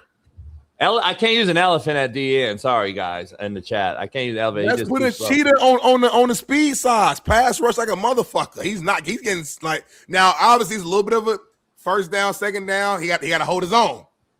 But pass rush, he coming in like a motherfucker on that edge. See, I might use the fucking hyena. Ooh, see, the hyena is nasty enough. He's a pack animal, but he's a nasty enough. See, I might fucking put a hyena at safety, homie. Oh, hyena. You going crazy right now. Yeah, my hyena. Hey, homie, Google a hyena real quick. That's literally I already know. I don't got to Google none of that shit. Hyena's on hash, homie. Hash to hash. Blah, blah, blah. Hyena, homie. It's crazy. Homie. But what? Hold on, homie. And I'll be honest. What? Because the craziest bear of all are the polar bear. Yeah. Any white. And I like the right now. You said we got an uptick in white pass rush. We got Max Crowder, we got Bosa's, we got fucking nobody Hendrickson. At the end, I put the polar bear at left tackle, like a motherfucker, homie. We go to offense. We're not on offense yet. We're just talking defense. So right now on defense, you set. So hold on. What's our so safety? We're for sure going with the who? I go hyena at one of them. Maybe the hawk, probably the hawk or the eagle at the second one. And then if I go 3-4, I go nickel or dime. I can insert somebody. I do like the honey badger. I mean, the motherfuckers are nasty. The honey badger nasty, homie. The honey badger nasty. Like a honey badger at the nickel spot. I do like a honey badger at the nickel spot for sure. Can we go prehistoric? Like, can we go way back? Like, can we bring a pterodactyl out that motherfucker at corner? We didn't pick our corners. We don't know if we got lied to in history class or not, if they're real or not. You don't believe in dinosaurs? I don't know. We're gonna just stick with what we know right now. We didn't pick our corners though, homie. I know that's the last 2 things. That's what I'm saying. So who you got at corner, homie? Because see, that's another thing. See, like that's another thing. At corner. Which animal can backpedal? See, it don't matter. I don't need him to backpedal if he can just hover right there. So whatever my safety is, let's say we go hawk and hyena, and then I go eagle and crow at corner. All right. Because they'll trail technique the shit out of you, and then they'll just pick it off. Yeah, you're probably right. Some sort of bird got to be at the corner, I would assume. I'm trying to think of something else. Like, is there like a ground animal that can just fucking move like just good everywhere? I don't know. I'm trying to think real quick. Chat, help us out, chat, for corner. For corner. What y'all think for corner, chat? Pitbull. I see, let me see. Pitbull. Pitbull at corner? Pitbull at corner. Hey, you know what? I've seen videos. You know they'll trail you. They'll trail your ass. Yeah. Ooh. I like Pitbull, homie. You know, and you scared of Ash too, so you trying to get out of there. And only problem is that when if I'm a quarterback, I'm throwing the ball up though, and it's only so much they can. I mean, I know dogs can jump kind of high, but they're not kind of high. Have you seen a motherfucking Pitbull grab a fucking goddamn bone 25 feet on the goddamn rope? I'm saying if I throw it up high to Justin Jefferson, is a Pitbull? That motherfucker jumping straight up. Boom, homie, boom. You know who? I know who my 2 lockdown corners is. I don't know if I can use. I can't repeat the same animal though, but even though it's the same position, see. I think I got to put a fucking wolf at corner. Wolf at corner because he's just a wolf. You need wolves on defense. A wolf has to be on the defense somewhere. You know the wolf, they run in packs. I know. So do we say fuck it and put the whole front four just wolves, undersized, but just put them together as a unit? Nah, I like my front four right now. I do too, but I'm just trying to think like a single wolf ain't good. A pack of wolves is elite. Single wolf is good when you're the gray and you're the alpha. You got coyotes too, though. Coyotes mean the motherfucker. Yeah. What about a raccoon, homie? Nah, that gotta do nothing. I'll stomp him out. A raccoon be scary at night with them eyes. So you pick their defense offensively. Let's go left to right tackle. I got a polar bear at left. Yep. I got a grizzly at right. Okay. My center is going to be a little shorter, right? I'm gonna go with this is offense, so I can't come up with 22 animals. So I'm gonna use some of the same animals. I'm gonna use some of the same animals. At my center spot, I'm gonna go with see, that's what's crazy. For me, I'm gonna go with the goddamn buddy that nobody could fuck with, the gorilla. I'm putting the gorilla at center, homie. Yeah, okay. Perfect center. Yeah, I'm putting the gorilla at center, homie. I'm going to put the gorilla center. He can reach and help me guard out. He can overtake the 3 technique from the center spot. The motherfuckers are unbelievable. And he can get to the mic easy, pin the mic on fucking power, but we can down block the motherfucker. We can fold scheme him and wrap his ass. He can do whatever we wanted to. And then I got Polar and Grizzly at tackle. I got a quick challenge for you for the tackles, though. Just to hear me out. What about an elephant? Too slow.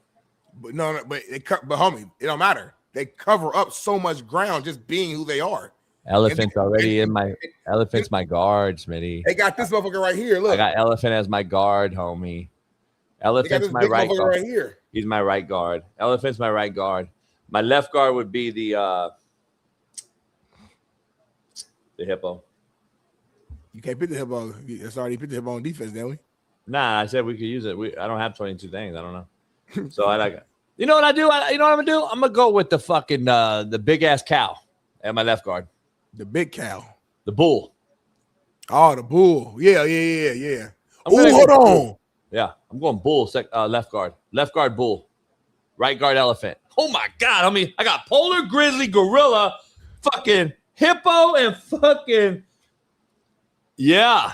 Stop playing with me. And the bull, homie, or the bison, or the bison. Thank you. Hold on. Should Bison go at D-line? Maybe. Yeah, you lost already. I already won. No. The Bison. Somebody said Buffalo. Buffalo's too. Another one. Ain't the Bison the thing that flipped old buddy? Yeah. He might have to go the tackle. But that's an O-line move that he did, though. He went down and cut the safety. That's an O-line move you saw when he flipped Buddy to old man. The Buddy was running the hoops, though, around the trees. That's D-line.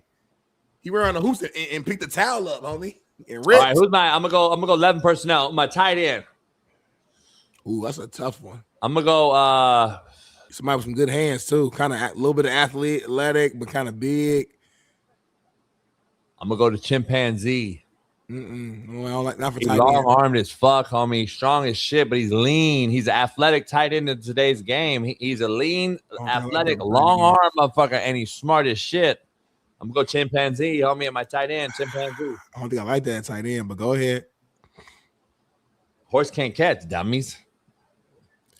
Fuck, Yeah, you need opposable thumbs in my game. You need opposable fucking thumb. How's the horse gonna catch? Woo, woo, woo, woo. How's the horse gonna catch? Fucking dummies. Running back. Just one running back, 11 personnel. Guy that can slash, get vertical, and catch the ball. Oh, well, you got catch. I'm about to say German Shepherd. You got catch though, but can't none of them catch really though. They can catch. Who can catch? Oh no. That's what I'm saying. Can't none I'm of gonna go them interesting though, because see, I'm saving something. Because that's my what whiteouts. My whiteouts. So my whiteouts. I'm gonna go cheetah, leopard, and jaguar. Okay, just all three different cats. All three different cats. I'm going cheetah, jaguar, and leopard as my wideouts, and then my tight end is a chimpanzee. My running back is going to go. I'm going to go with a. What we thinking? I'm gonna go with the fucking. You want a big back or you want like a speedster? You want a Derrick Henry? You want a either it's gonna be a pit bull or a greyhound, homie. I'm about to say the German Shepherd, maybe. Nah, soft. I'm gonna go German Shepherd soft. Yeah, Doberman. I don't know. I'm gonna go greyhound, and then the quarterback. That's where we at, homie. You got to be smart, got to be lethal, got to be able to stay calm and cool during stressful situations, homie. We got to really think that one through, homie. Who's the leader of the pack? You can't go lying. You ain't going lying at QB. That don't make sense. I don't think. No, you can't go lying. For me, it's either the cheetah, homie, but I'm already using that wideout because see, I would play games with you on my offense. Cheetah, I'd be 1+ in the run game. I'd be killing you at quarterback with the fucking cheetah. But you don't even like the 1+ though, quarterback. Yeah, that's crazy. I do in college. This NFL. So we don't know what it is. We made it up a game. So listen here. At the end of the day, I'm probably gonna go at quarterback. Since I haven't used him on offense, I'm gonna go with the Gray Wolf. That's a real specific. Like what you know about the Gray Wolf? That's a real specific. Well, the Gray Wolf is a huge fucking leader of the pack. When all the other wolves come to see him, he walks up and motherfuckers bow down for him. He's the main motherfucker. The Gray Wolf is gonna be my quarterback. He controls everybody. And if people don't listen, he could call over his whole fucking crew, and they come over and fuck everybody over. So they will listen to that motherfucker in the huddle. Gray Wolf. Yeah. I guess we're going with the Gray Wolf because I don't know nothing about the Gray Wolf, so I can't even really argue with you. We should do a fucking list. We need to do a list, a graphic for that. That's a fire-ass game right there, homie. We just came up with right quick. Just throwing it out there. We never really picked our tight end. I don't like your tight end, really. Like, that's the one I ain't really. Chimpanzee, homie. Have you seen a chimpanzee fucking get vertical and get and fucking not big enough? Like, what do you mean? That motherfucker's chimpanzee. Bro, you gotta think who we got on defense at end. I know they're not fucking with my tackles or my guards. Fucking 6 technique the fuck out of the chimpanzee, homie. I'm blowing him up. Fucking his whole route up is what I'm saying every time. That's fine, but I'm gonna spread him out, put his ass in space. I'm gonna fucking X's and O's. Like slot them there. Yeah, I'm gonna make that motherfucker defend me, homie. Okay. Go ahead. Okay. Come on, homie. This X's and O's. But hold on, but who we got at Will again in Sam? You got the tiger. You got the tiger, the gorilla, and the lion. The lion is the mic. Ooh, that tiger dropping back in the flats, homie. Getting over the top. Kangaroo. The giraffe is out. The kangaroo is out. You can't use any of those things in football, homie. What's a kangaroo gonna do? I guess he can jump over you, but fuck. And I like the horse. I like the Clydesdale, but it doesn't fit my scheme. I don't know what he would play. Put horse at X. Motherfucker can't catch though. He can't catch with these. Well, again, none of them can catch, homie. He got hooves. What did you pick? They can't catch either. But he got hooves. What did you pick, homie? Huh? You picked the Jaguar and the Tiger. They can't catch either. So, like, fuck the catch. No, they can catch. They got paws though. They got a little thumb on there. They can catch. They could probably boom catch. Yeah, double. Yeah. Homie, the horse has a fucking rock hard bottom fucking hoof. Well, we gotta use them somehow, bro. The horse. You know what's funny? Pass rush, third down, guy. Thank you, because like the horse is the one athlete actually. Like the horse actually we do horse racing. We gotta use. But what happened? What happened? So you're telling me though, fucking blows out his ACL? I gotta fucking boom, put him down under the turf. I gotta shoot. I gotta kill all my horses. I'm right out the gate. Next man up. So if they blow Achilles, I gotta boom right on the field. I didn't make the rule. I don't agree with it, but that's y'all rules, white man rules. So you gotta do what you gotta do. My brother actually admitted that, but anyway, brother didn't make. You know, brother didn't make that up. Before LC jumps in, Smitty, let's. I'm gonna get your take on Ryan Clark crying live on his show. Go. Can we play it? I haven't seen it. Huh? Can I watch the whole video real quick? I haven't seen it. Like I mean, I've seen it, but I didn't sit down and watch it. I want to hear it real quick because I want to give a serious take. I don't want to bullshit. Yeah, go ahead, homie.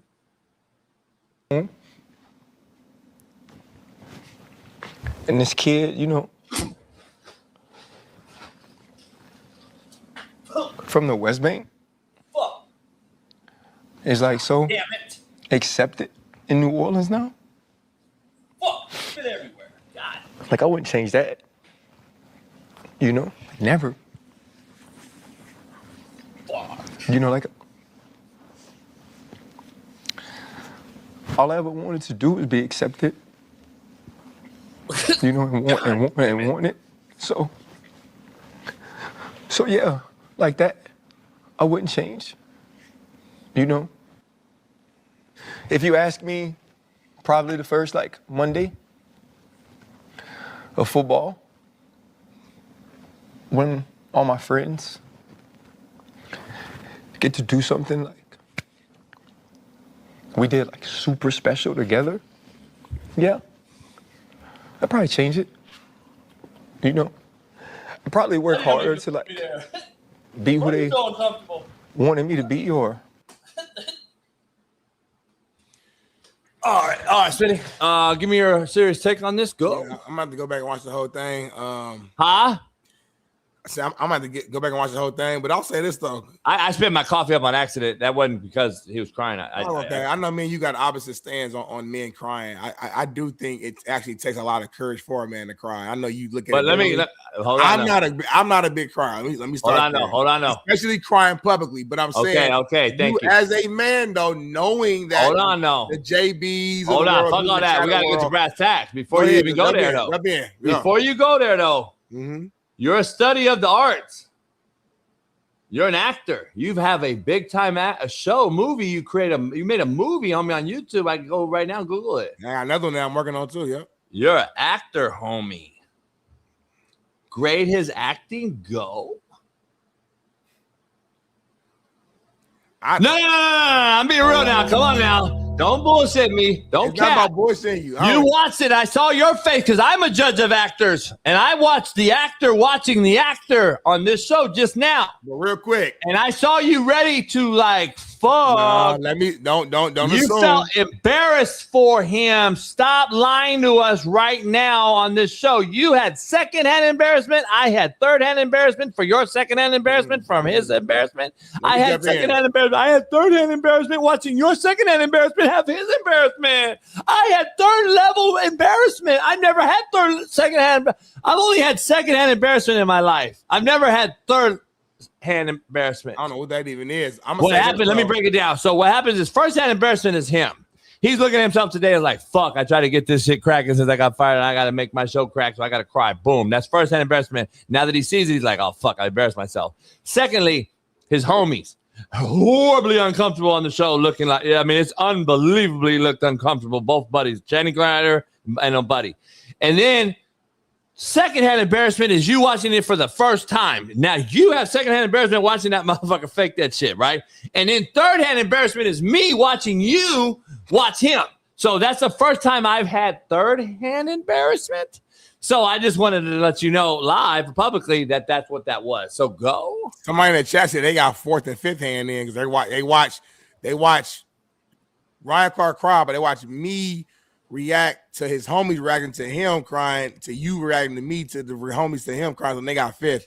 So I'm saying is this though before we bring in LC is it's hard to just cry on the spot if you're not a legit actor. I do it right now. Do it right now. Go. No, hurry up. Come on, hurry up. No, hurry up. It gotta be now. Oh, City, fuck, man. LC's gonna join us, man, with the David and zoom in on JB real quick, babe. I want to see his eyes. Move your hand. No, move your hand. Zoom in. Nah, he's still trying. It's too late now. It's too late. LC's gonna join us, Smitty, and fuck, man. He was a David in the courthouse, man. And I'm just telling you, dog, it's fucking not right, man. I'm from Compton, man. It's not fucking right that I had to do this right now live, man. You can't tell me that I gotta fucking be live like this. I had fucking apple cider vinegar in my water, and I put it on my eyes. That motherfucker burning now. Fuck! It's silly for doing that. Point proven, though. So I'm really crying now, though. But you gotta put vinegar on there. I put apple cider vinegar in my shit. You think Ryan Clark put apple cider vinegar in his eyes before the show? Homie, I forgot I had apple cider vinegar in my water, homie. Fuck. That's what you get. Really is crying, though, homie. That's what you get for playing around too much, homie. That's what you get. Karma's a motherfucker. That girl, man was not faking his cry right there. He was crying. He was faking. That's fucking 1,000% fake. He's not that good of an actor, homie. Yes, he is. He's not. Smitty, stop. Those are real tears. Let me ask something. What do you have to do when you disguise cloud and sky coverage? Go. Huh? Stop playing with me. He's a hell of an actor. He knows how to fucking disco and dice in the back row. He knows how to trigger down and invert, homie. He knows how to fucking play out at 12 yards on the hash and drop down to 8 at the snap. He's a hell of a motherfucking actor. What are you talking about? We all got acting in us, Smitty. We're fucking athletes. Athletes are actors. Fact, homie. That motherfucker's lying is through his fucking teeth. Stop playing with me. Hey, we had to play homie on third down where all the D linemen would just stand up and move around like this. And you didn't know which gap I was coming in, homie. What'd you call it? What I called it was organized confusion. What'd you call it? I was trying to think what we call. I think we called it NASCAR or some shit. It's like 30 long NASCAR. We called it organized confusion, homie. Everybody stood up. Yeah, that's hard. Yeah, we just went boom, boom, boom, boom, boom, boom, boom. This shit was hard. Yeah, this motherfucker's a bitch. His homeboy didn't even like him. So anyway, let's get to Brad Tech. We got LC joining us, man. She's the greatest. She's been traveling all over the country. She's been working all these cases. Been out David. She came out here. She didn't get on the yacht with me or nothing, but she came out here and she was out here in LA and never saw me. But anyway, let's bring our main girl, Lauren Conlon, on the show. LC. Sorry, I'm laughing at you, JB. We did try to have dinner. It just didn't work out. You motherfuckers, boy. I mean, I really did try. Why are you making a face? Why is Darnell so mad? We tried to have dinner. I mean, who the fuck is we? Sorry, my computer. You definitely would have been invited if it would have happened, but I kind of had this idea that it wasn't. I don't know if he would have been invited, Lauren. What we were talking about, Lauren, I don't think he would have been invited for that. But anyway, we'll save that for later. Let's get into brass tacks. Huh? I don't know what you two got going. It must be a race thing, I guess. So I'll stay out of it. Yeah, how you doing, Lauren? The black man never gets the invite. Yeah, it was white. Trust me, it was definitely a white thing. It was basically I was in downtown LA, which is kind of far from you guys, and it's very long. You were literally 5 minutes from I'm late 15 minutes away, but yeah, you were 5 minutes away, Lauren. Lauren, yeah, he lived 5 minutes from you. But I didn't want to let you know that. I'm not gonna let you know. Really I was downtown all weekend. Literally. Well, no, I wasn't there this weekend. I left Friday. Lauren, he's lying. He was in Chicago at the WNBA, the worst All-Star game in the history of sports. He was there, so he's lying to you. So don't listen to him. He wasn't even in LA. Well, he left the day you were still here. You still here, and he flew out. So don't worry about him. He can suck his teeth all he wants right now. Let's get to brass tacks. Darnell's going to have to be a professional actor at this point and get to the rundown and break it down with you because he just saw his buddy crying live. So let's get into Lauren Conlon. Appreciate you joining us. So you were here. You covered the David case. Is that case in final? Is it done or what? Yeah, no, it's not done. So today. You coming back then? I was there all week, so I had to come back for my own family, of course. But are you coming back again? Should it go to trial, which I think it will, I will be back. But I don't think it's going to trial until probably late 2027, if I had to guess. But I probably have a girl. I think today will be the last day, but I'm not certain. I heard them say there possibly could be 2 more witnesses after this, but I'm not sure. But it was a horrible week, you guys. I was like, break it down. Break down the whole fucking case. Well, I just, you have to compartmentalize a lot of this stuff when you cover it. But I think when it comes to just the fact that she was a child and the pictures that we saw right off the bat, I wasn't ready for that. It was one of the more dark, disturbing weeks my entire life, to be honest. Really? I'm sorry yeah. they don't do that. So wait, in summation, the pictures were what they're saying Buddy did in the car with They her? showed that man. I mean, it wasn't just that. Then Friday learning that she was 13 and he was 19 and she had an abortion and she was upset by it. I mean, I guess it was just the entire week of learning what this little, I'm calling her little girl because that's what she was, what she kind of went through in her last, few months of her life. It's horrific and sad. Her parents left crying at the end of the day. They were not in the courtroom for the medical examiner. Thank sweet baby Jesus, because I don't think, I mean, if you guys want me to really go there, I have never seen this before, you guys, not even in a horror movie. Like somebody's face just half slipping off with an eyeball missing, half scalp. I mean, it was like, I can't, and it was a little girl. It's just like, it's tough. So, and yes. I'm curious. I don't know anything like this case. All I know is Smitty and I were covering this way back when it happened because we didn't know, and it was right here in my backyard where it happened, Riverside County. I'm trying to figure out, how did he go so long without even being a suspect or arrested or all that shit? Like, how did that start to now where we are today? Like, how has today come to full circle? So I think that is something that is pretty, I guess, still kind of mysterious, if you will, because I'm still trying to figure out why we're doing a probable cause hearing when he was never even indicted. They literally convened a grand jury 3 different times and he still wasn't indicted. So I don't quite understand that either. I personally, I think the only explanation is that her body was so badly decomposed. It took a while to figure out the cause and manner of death as they're waiting for toxicology. So until you can really rule, that a homicide, and then find the cause of death, I think it's just tougher to do the investigation. So once that was ruled, which was December, I think they really started peeling back the layers of the actual LAPD investigation, where they're, getting search warrants, and they're getting search warrants for his phone and for his Tesla and, all of that stuff. So, and I mean, look, they searched the home pretty early on once they figured out that, the identification was Celeste and they had connections with one another. They searched his home right away. But like all of that testing takes time too. The blood evidence, the DNA, it's just, I thought the circumstantial evidence was overwhelming, but I have heard defense attorneys say that there are still some holes because of the decomp of the body, and the fact that they really don't know when she died specifically. They have an idea based on the fact that she never sent another text after April of 2024.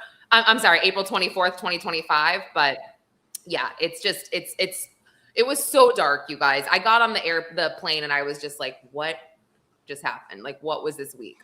Before Smitty dives in, Lauren, let me ask you something. Where are the parents of this young girl lie with all this? Yeah, so they were there with an attorney, and I know the father is from El Salvador, and they had a translator. They really don't speak very good English, but she was reported missing several times. Right. I think a lot of people are in the camp of wanting to blame the parents here. Like, I am not in that camp. Yeah, that's what I'm seeing. That's why I'm asking you, because I'm just the parents at fault in all this. So I'm trying to figure out why that is. I mean, I think it's because she was so young and she was going to Vegas with him. She was going to Texas with him, and she was out and about, spending the night, running away. I've heard things like her mother slept in the bed with her at times to keep her from running away. I don't know what she was running from. Some kids are just like that, right? Like we don't really know. I've never spoken to her parents personally where I can tell you, conclusively what happened, but I get it. I get the I don't want to say the judgment, but I get the whole, like, how did you let this happen? But I also don't agree with blaming the parents. I don't think they should be blamed, especially at this moment before we know everything. We don't know everything. And I think in hindsight, nobody expects this, like the worst. I think we should issue a little bit of compassion at this point. This is, you know, a murder is one thing, but to have to keep hearing over and over that your child was dismembered and rotting in a car is like, can everybody just leave them alone for a minute? I mean, I don't know. Just wait. Wait till you hear all of the evidence. Wait until you hear all of the details. Wait until that comes out and then cast judgment, I guess. That's my whole thing. They're not happy about this. So, you know, it's not like they were whatever trafficking her, and it's like, stop. Yeah. If it comes out that he officially, you know, did this, then he should die. I mean, it's crazy though, Darnell. Like, you guys, I'm sitting there looking at this kid who looks like he's 100 pounds soaking wet. It is my opinion that somebody helped him. Yeah. Either maybe not the act, you know, of killing her, but the cover up though. Yeah. Yes, someone. I mean, I just don't see this. This kid was so skinny. He was so like, I don't know. But how small was she though? Right? You said she's young. I mean, she was 14 when she was when they did the autopsy. She was 71 pounds, but that's not. She wasn't though. I think on the missing posters, they say she was 130 pounds, but that's just what happens to the body upon the decomp, your organs shrink, all of that stuff. It's not that she wasn't small, but I should say it's not that she was big, but she wasn't like, you know, super crazy, small. Yeah. But what I will say is that he did not turn away from these images on the screen. He did not turn away. And I'm telling you, you have to really sit there as press. You cannot make a face. You cannot do anything because you'll have to leave, especially if there's a jury. I mean, if someone faints, if someone makes a big deal about these photos, it could be a mistrial. I mean, not really, but of course the defense could say, you know, so it was like I took a bunch of vitamins that morning and I had coffee. I didn't eat breakfast and I wasn't expecting to see what I saw like the first day. I was like it was so sad. And he was like just staring like it was nothing. Let me ask you something. It takes a different human, especially at a younger kid, to do if that girl's face was as mangled and body was mangled as you said. It seems to me as there's several parties involved. There's no way. I would be shocked if this young kid did that by himself, because you got to have a killer instinct that takes over. That's a different type of mind to do what he did. If your eyes are missing and he cut your jawline and face and dismembered. Well, I think part of that was the decomp process, but I mean, still, they went over it numerous times. Like it looked, you know, basically the medical examiner kept saying potentially when he answered questions, because the prosecutor was like, do these dismemberment cuts look like a clean cut from a chainsaw? And he would say potentially. But keep in mind, there were 3 chainsaws found at his home. All of them tested negative for blood phenolphthalein. Actually, I shouldn't say blood. It was phenolphthalein. And then they didn't collect those into evidence because there was nothing found on them. So we don't have, as of right now, the chainsaws that he allegedly used, nor do we have a murder weapon. But we do have the fact that her death was ruled a homicide, 2 sharp force injuries, and they said conclusively the toxicology had absolutely nothing to do with her death, so they cannot claim it was an overdose. Also, the defense started to explore their potential defense theories, which they started to say, well, did you ask to the medical examiner, did you ask about her history? Did she have suicidal tendencies? Did she have violent tendencies? And that is their job, but that was pretty gross to hear. Like, I think a few of us were like, this is not great. Also, he made a point to say, if somebody is going to hurt themselves, like let's say in the Ellen Greenberg case, the Pennsylvania teacher who they claim stabbed herself like 1,000,000 times in the head and the neck, and they called it a suicide. BS, by the way. There would be something called hesitation marks or hesitation wounds. Nothing there. So where's the weapon at? Well, we don't know. No idea. So I'm just saying, unless something comes up, I don't know how.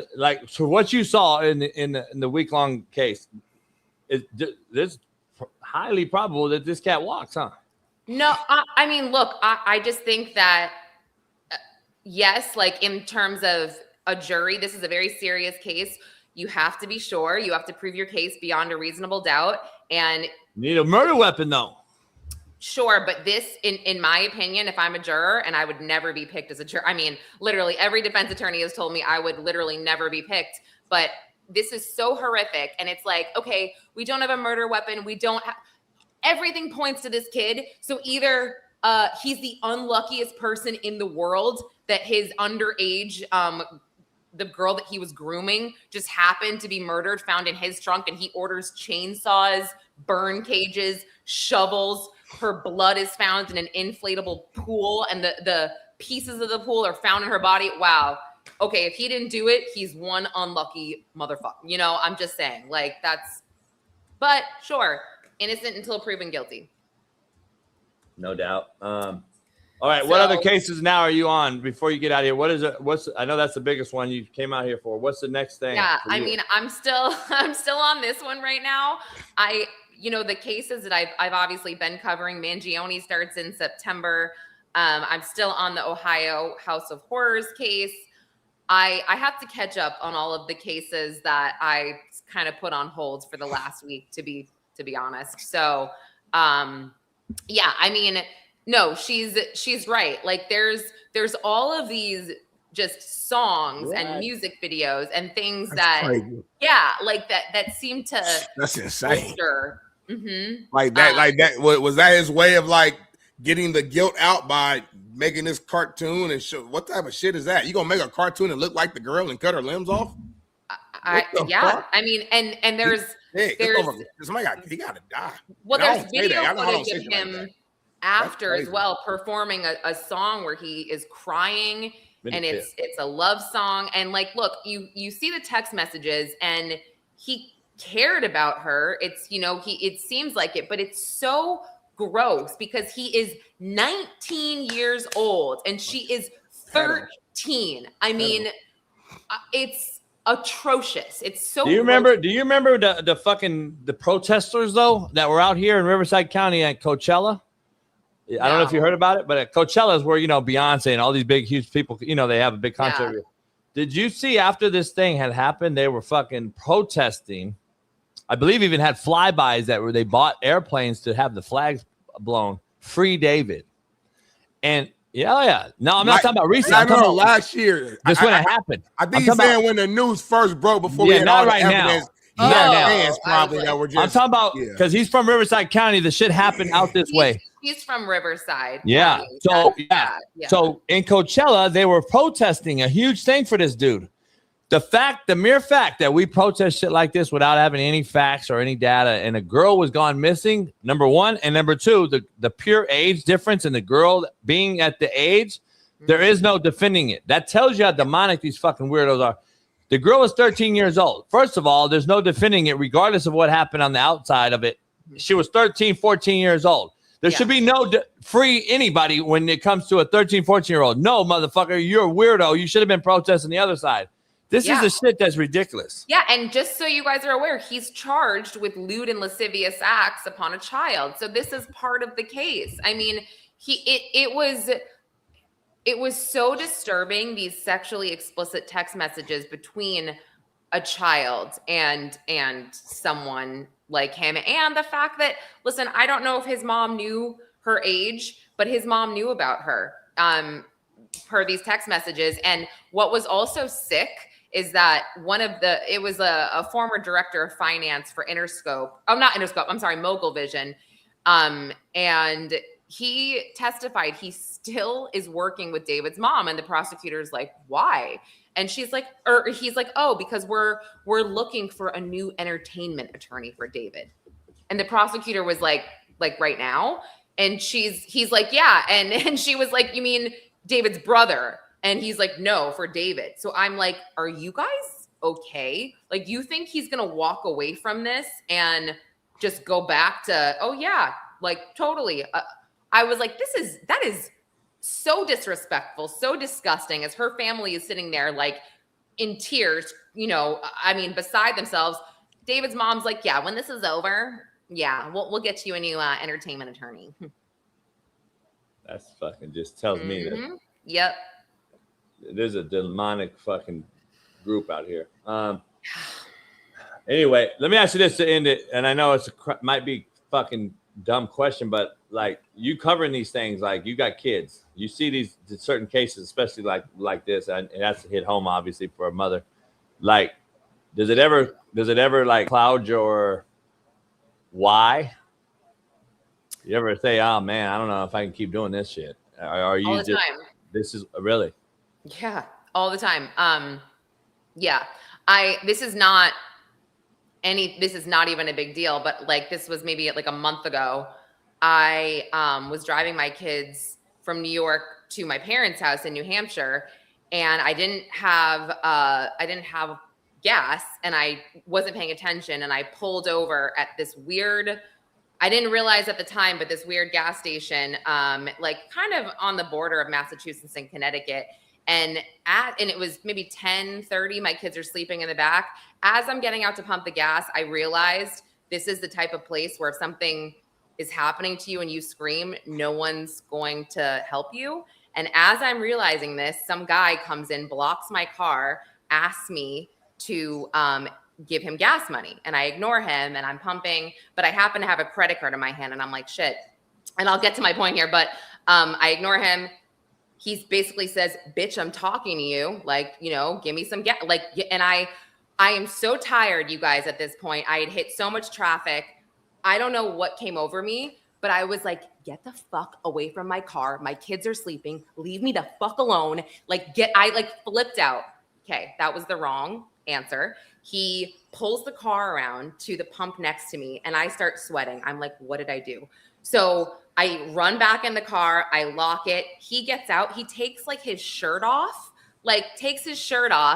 I'm trying to put the keys. I'm trying to get going. I realize that the pump is still in the and I'm like, shit. So as I run out, to yank it out, he brandishes, you guys, literally. And I'm like, argh. So he what? Brandishes, like he pulls up like he had like I think it was like a handgun or something. He showed his gun. Yes, correct. And so I pull out of there. I take a wrong turn. I'm trying to turn around because my GPS isn't working. I wind up, honestly, you guys, in a ditch trying to back out. I'm terrified. And I'm like, all right, guess what? I'm done covering cases. This was obviously like a month ago. I was so scared. I was like shaking and I was just like, oh, like white guy? It was not. But fuck. Yeah. Brother? What's that? Yeah, but it Maybe? like it. I mean, it was what it was. It wasn't really like it didn't matter to me. That's a white person act though. Listen, I think I acted incorrectly. I don't know. Could I have just thrown him a tweet? No, stop. I'm gonna try to cut you off. You didn't do. Don't put no blame on yourself at all. This was some idiot. This was a bitch made motherfucker who's messing with a woman at 10 o'clock at night with kids in her car. Well, that pissed me off too. That had nothing to do. You didn't do nothing wrong. He should have never even asked you, and then to cut you off. So don't blame yourself. You didn't. Do you carry? Not so in New York, you have to take for open carry, which is what I would want. You have to take a crazy course. I had a knife and I had mace, but it was in the car. So I'm like, how is this going to help? But to your point, I was just so annoyed. I'm like, please just leave me alone and let me just get my kids home. And I think that it was just I was angry too, because I'm like, if I was a dude, he wouldn't even have approached me at all. When that happened, I really wanted to. I was like, I'm done. I was so scared. Mace? I was like, yeah. You got mace? I do. Bear spray that can. That bear spray can shoots far. That shit's crazy too. I get that too. Yeah. Here's what I gotta do. We gotta prep tomorrow today. Remember that? What's that? Prep tomorrow today. I tell my daughter that. I tell my daughter that. He's saying get gas the day before. So you don't have to stop at 10:30 at night. Yeah. You are correct. No, yeah. you are. That's the only thing I would say was I'm not trying to critique you on this matter, fault, but I'm just trying to say, if I was a man, I'm like, dude, you gotta get your shit. I don't let my wife get gas that late, number one. Well, and then, you guys, this is what it caused a big riff in my household because, because I had my husband brought in the city, there's no parking. So our car is parked kind of far away from our apartment. And so my husband did me a solid and he went to get the car for me because he knew I was leaving alone with the kids that night, whatever.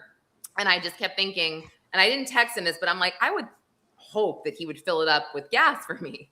So when he brings the car and it's not filled up, I was like, okay. I was like, so I kind of thought you would fill it up for me. And he was like, oh no, I'm so sorry. I didn't even think about it. And I'm like, all right, no problem, but whatever.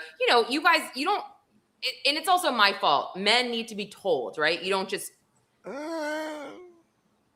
now, I think you got to be told. And so he felt so bad. He was just like, I almost didn't even want to tell him what happened because I knew he would almost blame himself. So I felt, it was just, So it was kind of like a little issue, but I'd be a white man thing. I know, I take my girl car and put gas in all the time, and or she getting gas, I almost always ride with her. Or if I don't ride with her because of the situation, she going to work or something like that, I make her call me on Face, or I'm on the I don't fuck around. I'm real overprotective. So she calls me. I'm like, hey, where you at? All right, bet. Stay on the phone. Boom. I know gas stations are weird in LA. The difference is the problem is with your theory. She got kids. Lauren got kids though, so it's different. Lauren got to move kids around and shit. It's a little different. It's a lot of shit. So women, single woman. But here's the thing: my husband also knows me, and he knows that. Listen, I can take care of myself. I took care of it. Maybe I shouldn't have mouthed off. But he also knows that I don't want to be helicoptered and you to treat me like I'm some delicate, because I can handle it. But to your, it was nighttime.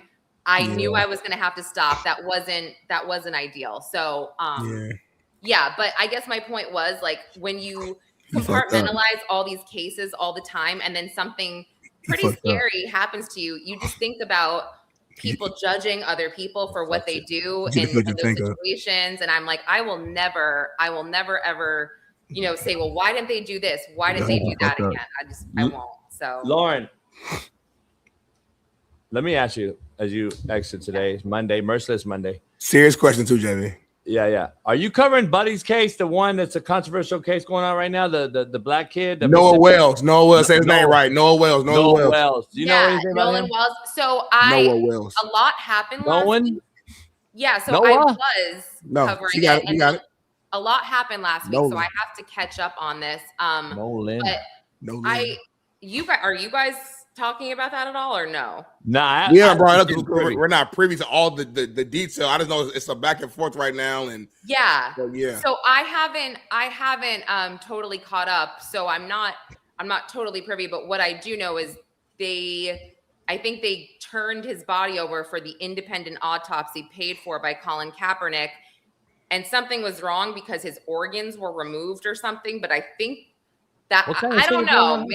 I'm not sure, but it's the only reason I found out, Lauren. I just found out that I know his football coach. Oh, wow. So now, now I've gotten involved. Not involved. I just got privy to it, and I found out that I know his football coach because his football coach came out and spoke about it. I guess talking about that in his voice and some shit like that, and I was like, "What's going on here?" Oh, hold on. The coach said that. Yeah. Oh, I didn't even know that part, huh? Well, I guess there's a voicemail. I don't know. I don't know the scenario. It's a voice thing where you can't see them, but you hear an argument or something like that in the background. Yeah, I don't know the situation. The argument was already that. So that was weeks ago, where one of his friends kind of came out and said, "No, that was me." I think my whole thing was all of this is very weird. His death is strange, no doubt, but the fact that Ben Crump and Al Sharpton got involved the day after. Before, I just know from covering cases, regardless of race, regardless of anything, investigations, they take more than 10 days. And and even before, I think it was a week, they were they're hiding something, they're covering it up. And you're like, okay, maybe they are, but the police and everybody's looking into it. And then people are like, well, we don't trust the police. Okay, that's totally fair, but wait until I guess the case is kicked over to the grand jury. Look, but I'm not saying that to his family. As a mother who lost their son, I get it. You want answers right away. But at the beginning, I was kind of confused at why Ben Crump was amplifying theories of content creators and this and that, it seemed like he was sort of making it worse, in my opinion. But also, you know, there's something to be said about the media attention, because once the media attention is on, it makes it much harder to ignore, right? So, yeah, like you said, for me, the weirdest thing is just that, like, I don't know. I'm not blaming nobody because we don't know yet, but I just imagine myself with 4 other friends, whatever. We all go out somewhere together. All of us except one person comes back, and that person ends up dead, and nobody knows nothing. Yeah, that just don't. I'm not blaming. That just don't. I got a group chat of friends who I hang with. There's no way that's like real thing. That doesn't happen. Is what I'm saying. So somebody knows something, Lauren. There's no way they don't know that. I totally agree. I just think it's like, I think I don't know. I mean, everybody was most likely drinking, and they are underage. And I think that a lot of the guilty behavior can also stem from them all doing other things that were against the law as well. I think it's as a whole, you know what I mean? Like, if, let's say, Smitty, like, let's say you are cheating on your wife, and you're doing something bad, right? You're cheating, and the night that you're cheating, someone dies at this like hotel that you're at or something. I mean, and you're interviewed about this murder. It's like, you didn't commit the murder, but you were doing something else that's bad. So your answers are going to come across very, very sketchy, very suspect to police. You're going to be in this weird place where you're not being normal. So I think it's a lot of that combined. But yeah, it's weird. One guy doesn't come back. That's weird. However, I don't think we should amplify theories yet, because that's even worse on the family. Yeah, I hear you. Real quick, that's a great example. Next time we do it, can we use an example where like you're cheating? Sure. Sorry. Yes, absolutely. Yep, definitely. We'll do like you come out of LA, somebody go on the yacht, somebody or something. Like, just do a different scenario. That's all. Just as like a fake, like a fake example. Yeah, like just like she goes on the yacht, she meets some random guy used to coach. They have drinks, and like I feel you coming from. Sure, we'll do that next time. I'll see you at my hat. I love it. I love the backwards hat. It's my favorite. Smitty, turn yours around. I like backwards hats. Okay. Okay. Perfect. Oh, the white looks better wearing it though. Lauren, we'll see you next week. Shout out to you. Stay safe. Yeah, be safe. Don't do that. Hey, no more gas 10 o'clock at night. I know. If you want it's okay to be independent, but just ask your husband, hey, babe. Strap up. Put gas in my car. Strap up. Strap up. Not the way I strap. I don't strap up, but I'm saying strap up with this. So we can go from there. Yeah, Lauren, love it. You guys are the best. Thanks for everything, and happy football talk. Yay. We'll see you 2027 when you come out here again. Okay. Bye. Real quick, Smitty, before we take a break, Black Ice is going to come in. We got a breaking news story on what's happening with Eric Bieniemy's wife, which is crazy. Pull it up, bro. A lot of twists going on out here right now. Pull this shit up, bro. So this is what just happened once Shaun King's thing go away. It says Elijah Bieniemy, the 27-year-old son of Chiefs OC Eric Bieniemy, has been arrested after allegedly shooting his mother, Mia, multiple times Sunday night at the Virginia house. Fuck. These kids, homie. I don't know. It says allegedly, so I'm trying to hold back my tongue back, whatever. Even if it is, let's say this didn't happen. How many of these have we covered this year? Somebody's kid killing their mom or shooting their mom. Shot his mama, bro. You know how many times we've seen this, right? I don't know, actually. We've had off the top, I don't know, baby, but off the top of my head, I think we've had 3 of these scenarios where the son shot the mother. Remember we covered it a couple times on the show, homie. There was the other one too, and Buddy shot the son shot, I think, the sister, the mom, and somebody else. Homie, this is ridiculous. I don't know, but we're gonna be right back with Shaun King, man. After the LC sad news, Smitty sad right now. We all sad, saddened by everything that's going on this morning. We had the NFL player. I got a person that's covering and defending all the players in the suit with the players union. It's close to being 100% guaranteed to get paid. Braden Fajoko's fighting through it. A lot of guys. And then we had a suicide by a 38-year-old former Super Bowl champ, leaving 4 kids behind, as I led into the show with.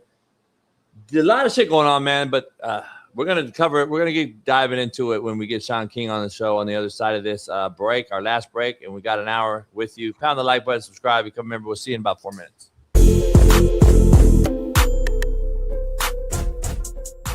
Hey, well, fuck it. I'll go home tonight. I'll drink my yak and smoke my stick, and I'll get it back cracking.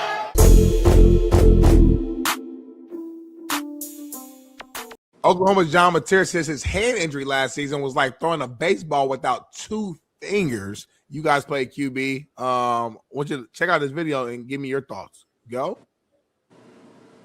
No video? It's a weird-ass laugh, like a cartoon. That's what you get. I don't do that laugh no more. That's a weird We got laugh. breaking news, Smitty. Angela Simmons reveals she waited until 28 to lose her virginity. It's not fucking breaking news. She said that. That's old, homie. You just saying shit, homie. Give me your thoughts on John Mateer, man. He says, I have no regrets in the challenge I put myself through. Obviously, it didn't work out. Like, it sucked. We all watched it. I'm not saying that, but it's just the result. I learned a lot, and you learn you can adapt, and then in the offseason, go back. Mateer rebuilt his throwing motion this offseason after the thumb injury affected his mechanics, and this is what it looks now. You just saw the video. So do you guys think John Mateer will bounce back and have the type of year that that it was expected, or is he just a mid QB? Go ahead, Shaun King. You can go in first, respectfully. I played 95% of my senior year with a broke wrist. Yep. So no excuses, no explanations, right? He should have regrets. Oklahoma had a team good enough to make a run in the playoffs, and they couldn't because of him. So we don't want to hear no excuses, big dog. Yeah. Jason, you agree?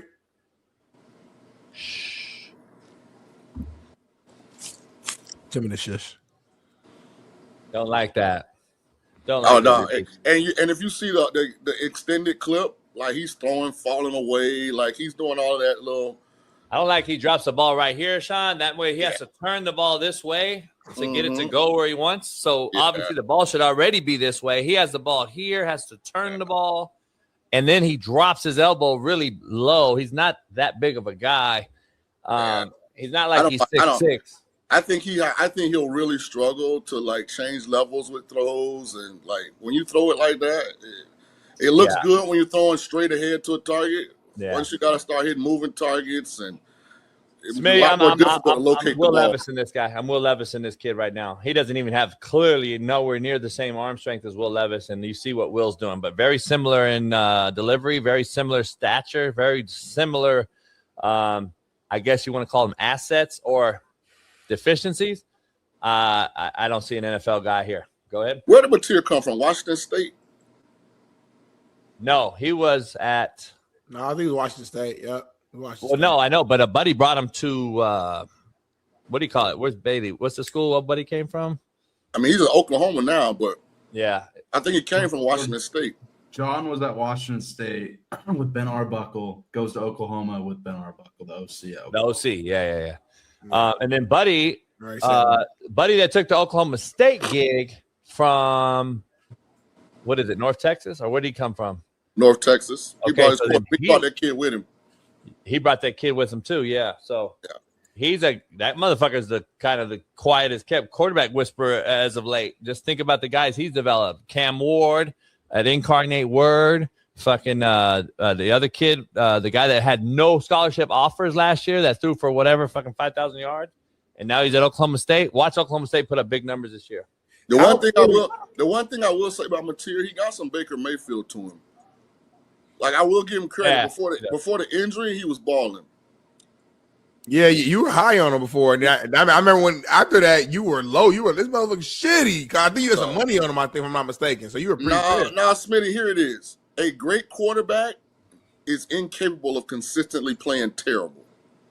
Okay, regardless, if that makes sense. A great quarterback can have a bad game, but if you're a really good player, you're not gonna have a stretch of 5 in a row where you just are god awful. Like they literally cannot function because you're the quarterback. That was Oklahoma down the stretch. You guys talked about his form being off. How important, and it's going to sound probably stupid, but I'm really trying to understand and learn, but how important is it just having the perfect, flawless form? Because every QB is going to have a little something a little different depending on height, just how you do, what's comfortable to them. we've seen guys like a Phillip Rivers who has a kind of a wonky form, but still ended up being great.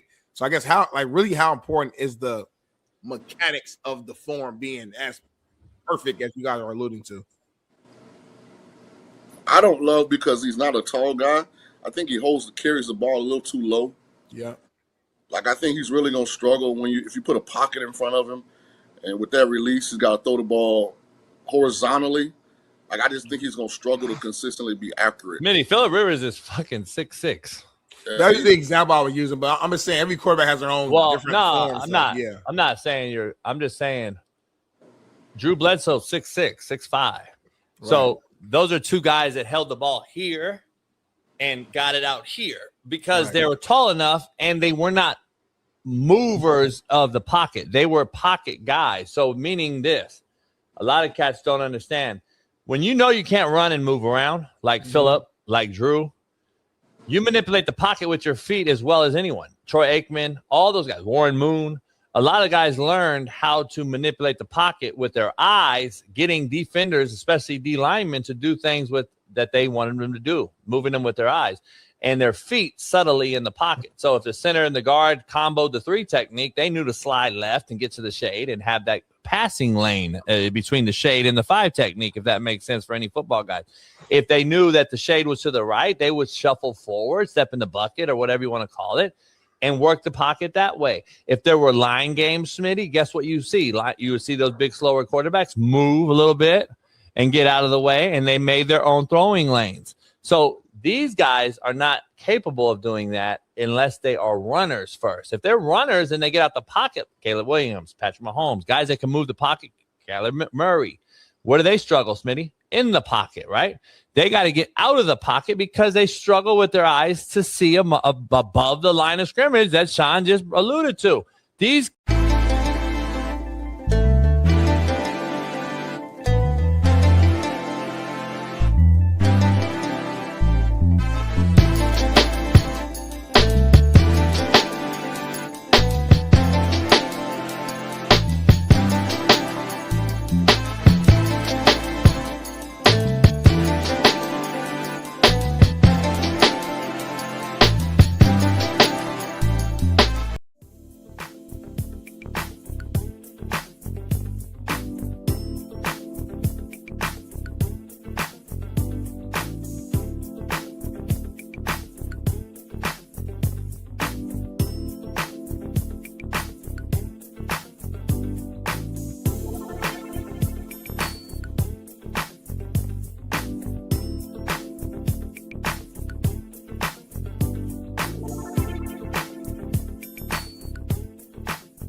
I'm still getting why he gets both still. What was that? That was blind. That was horrible. Yeah, I couldn't even see it. Like, so I got those. I don't have those though. Are you sending that to us? Are you sending me some? You ain't sending me none. I don't see it. I think breakfast. I don't get it. Maybe Antonio more Bailey. I thought we cut that out. He just gets the black ice pitcher. That's it. Show the video again. We're gonna have a problem. What's going on, Shaun? You here? What's up? Yep. What's up, baby? It's good seeing you, brother, man. Likewise. How was your weekend? Shit. Busy as hell, man. We did an all-women's wellness event yesterday with myself and my business partner downtown LA, penthouse. Very beautiful event. Turned out exactly how we wanted to. Probably need some more resources, like human resources, for the setup and breakdown. But so I was there all day, but it turned out well. The ladies loved it. It was a great environment, man. So shout out to all the ladies who came out to thrive in alignment, and stay tuned for the next event. So, Smith, let me get it straight real quick to get out the way. You went to the WNBA, but you didn't stay for the game, correct? No, I was down and back. I flew out late Thursday night. Got there Thursday night.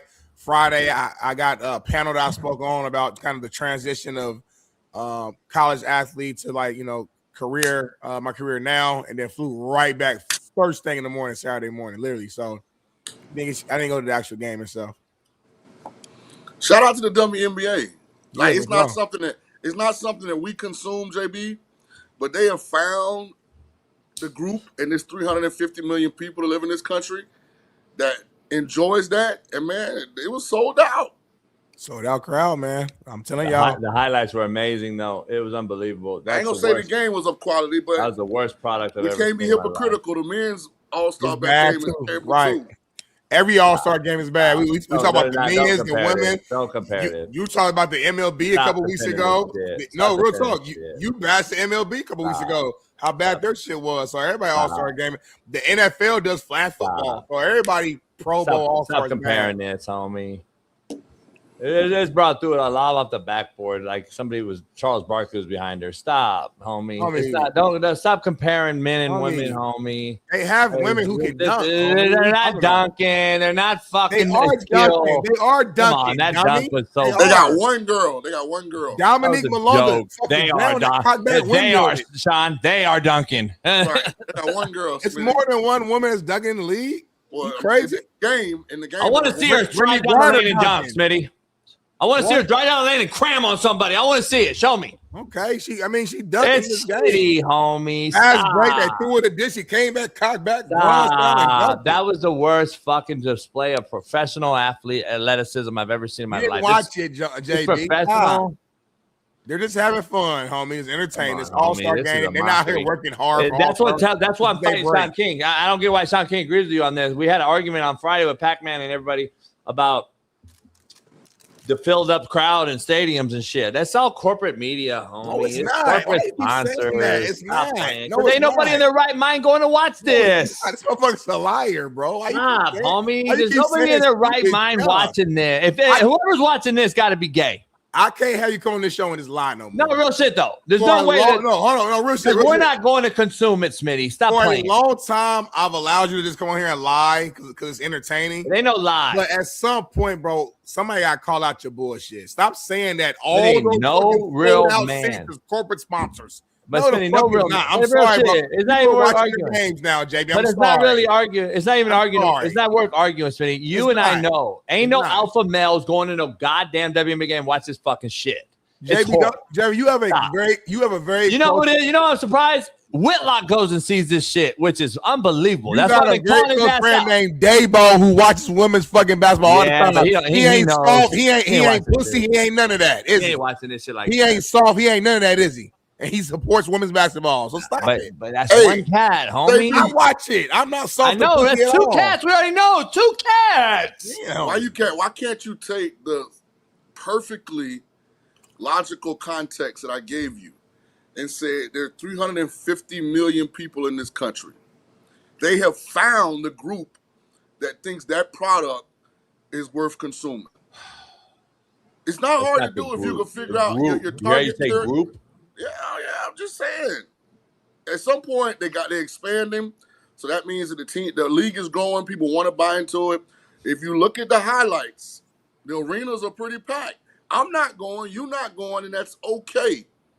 Yeah. But you got to give them credit for being able to figure out who their audience is and doing a good enough marketing their product to that audience, and that audience is supporting it right now. What, Jason? Don't say what like that. Here's the thing I got to say. Say it. Is this why the Mississippi State football players are walking out like the fucking way they are?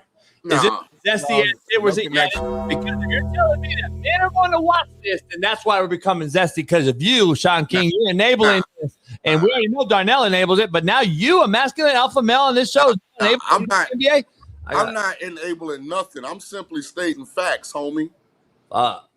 You just said that's some whole ass shit the other day with Pac-Man Jones. You said that's some whole ass shit. Stop doing that shit, man.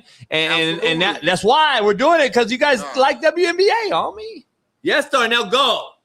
You have a daughter. I can't remember. Shaun, you got a daughter? 2 daughters. I might have a daughter who we'll see. I got a little sister. So just for shits and giggles, let's say Shaun King's daughters, one on whatever, just for example, decided to hoop and was real fucking good and made the WNBA. So you saying Shaun shouldn't support his daughter? Because why? Because he's a masculine man and he's tough? No, see, now. I'm That's using an example. That's the worst example you could possibly use. JB is putting out we support our kids in anything, Smitty. Stop. You don't have a kid. Why are you talking about kids? You don't have one. I was quiet, Jason. You raised your hand and I was quiet. You don't even. That's the worst example ever. You don't even have a kid. That's like you talking about quarterbacks on this show. Masculine gangster man. It don't matter on his tip that you can't support women. That makes no sense. Shaun King, tell him that was a horrible fucking example. We all support our kids in anything they do. JB saying you're gay for supporting women. No. Think about that line real quick. That's not our kids, Smitty. That's not our own kids, homie. Stop. Here's why I probably should be president, because the truth is somewhere in the middle. I'm acknowledging the success they're having, but if my daughter chose basketball, I would have an issue with it, because of the lifestyle that the majority of the NBA, WNBA lives. What's that? The culture that is it permeates women's collegiate basketball. It's not majority, homie. I'll say it. I'm just saying, it's not majority, Shaun King. You don't watch. That's why I won't consume it, because that's what they present to us. No, it ain't. You know, the biggest headline at the whole WNBA All-Star Weekend was DeJounte Carrington breaking up with Dejanay Carrington. They've been broken up. She's talking about the cheating situation. Okay, whatever. Publicly. He said it was because she was cheating on her with 2 other WNBA. This motherfucker don't even know how to say her name. He gonna tell me about the fucking sport. It ain't no. Was I wrong? Was I wrong? It ain't no mostly fucking studs and all that shit. Yes, they got that. Wrong? Shaun King, you know firsthand there are straight, amazing women. You know firsthand. So I don't know, huh? Facts. But all right then, it's a lot of them. If you ask the normal American, that's still the representation of that league. And until they pay attention, though, the normal American like you and Jason are not watching. You're not privy. You can't name me 5 players right now. So y'all are speaking on something that you don't know about.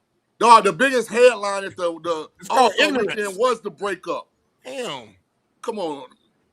The gay breakup, number one topic. And I'm still giving them credit for they found their market in the 350. Yeah, I'm not giving them shit. I'm saying JB was wrong. Shaun, let me get your take, Shaun. We got for years he said the shit wouldn't grow, it wouldn't be this. It is. Now they're proving it wrong. Fake numbers. Instead of being a man, it hasn't grown at all. Instead of being a man and sending 10 toes and come on the show and admitting that he was wrong for 2 years. You listen to fake numbers. Nobody would watch it. There would be no growth. It's not even worth talking about. It's not even worth talking about. Way to argue against it's not even worth talking even about. Even though now he's clearly wrong about it. So it's not even worth talking about. I don't want to talk about it no more because you pissed me off. It's not worth talking about. We don't need to talk about it no more. It's not worth talking about. Next topic. It's fucking gay ass sport. We don't need to worry about it. We don't need to talk about it's gay. Let's talk about this. So I want to get your takes, Darnell. Shaun. Eric Bieniemy's wife was shot. If you haven't heard the breaking news, apparently they've arrested his son. I don't know what's going on. We've had another NFL player commit suicide over the weekend. Another son shooting a mother. I don't understand what's going on here. Hopefully it's not true, but it's alleged right now that he's facing 3 felony charges of shooting his own mother. This was the house that they had while Eric EB was the OC, obviously, in Washington. They haven't moved yet out here. Darian Hagan, my buddy, hit me. We all grew up together. Darian's like, dog, I don't know what the fuck's going on here. But that was the house they had as a commander. Now he's back in Kansas City, reuniting there. I don't know. Your first thoughts, I guess. You know, Eric's a friend of mine, so I text him. But of course, he's got a lot going on. I just always in these situations, guilt is the first thing a coach has to deal with, because the profession doesn't allow you to be present in the home. So when you hear something like this, the first thing that runs through a real man's mind, damn, if I was there, this wouldn't happen. If this is what happened. Or you're shot too. Right. Unfortunately. So prayers go out to his wife. I hope she's okay. I don't know any particulars. I'm like Darian. But you ask my first thought as a coach, that's the first thing pops into your mind when something happens at home. Yeah. Smitty and I have kind of already talked about this whole thing, so Yeah, I'm just saying if you know, I don't want to bash him too much until we know. But if he shot at his mama multiple times, he's a bitch. No doubt.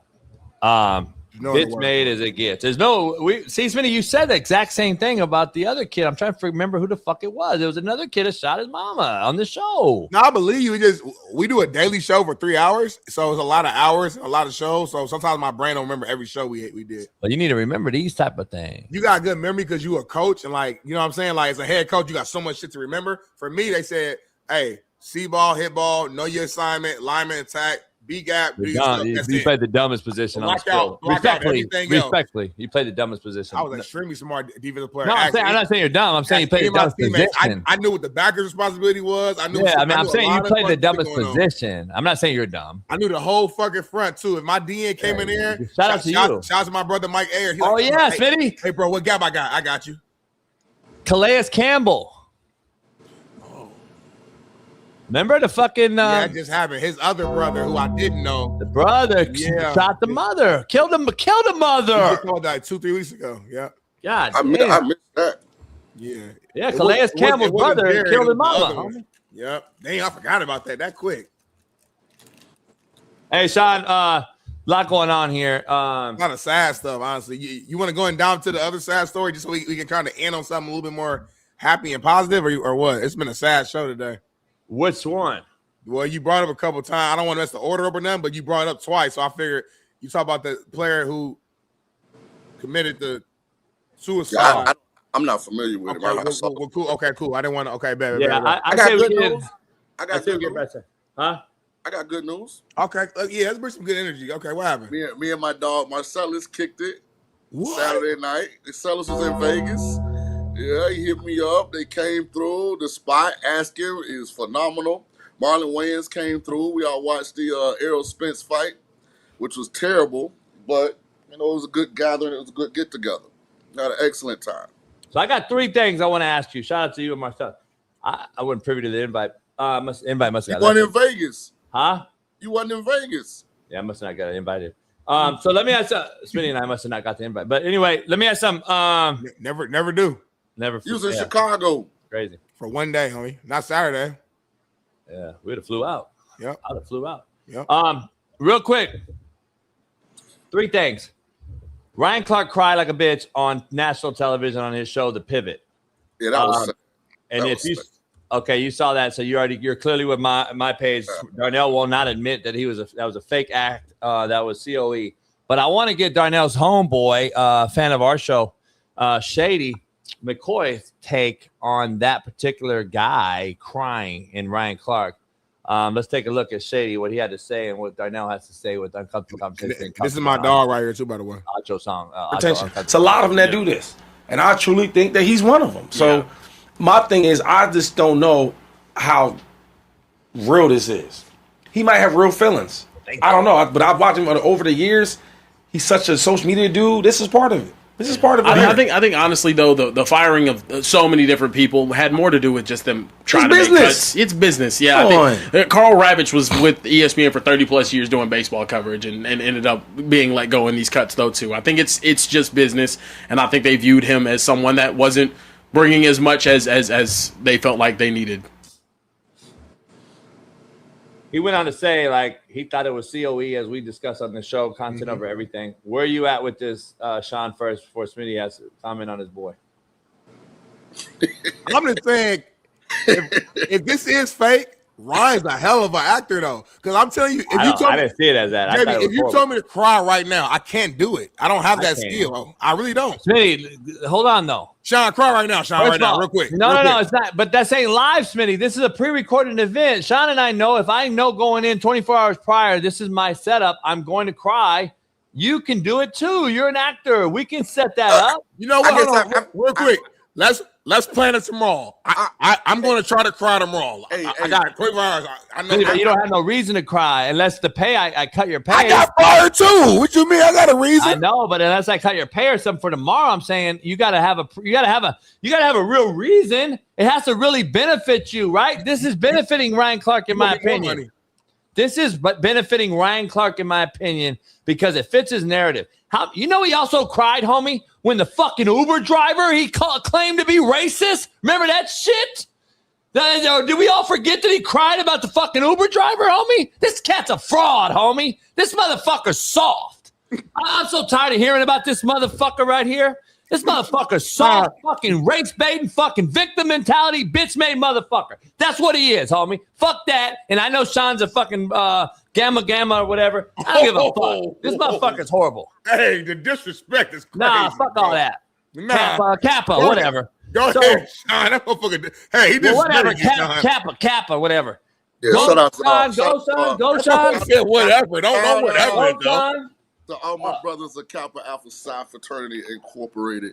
JB's an other, so we don't take that personal. He not divine. Yeah, I'm not privy. Go ahead. Shaun, hold on. Before you go in, Shaun, which frat is JB in? Go. That's KKK. That's a social club, they call it.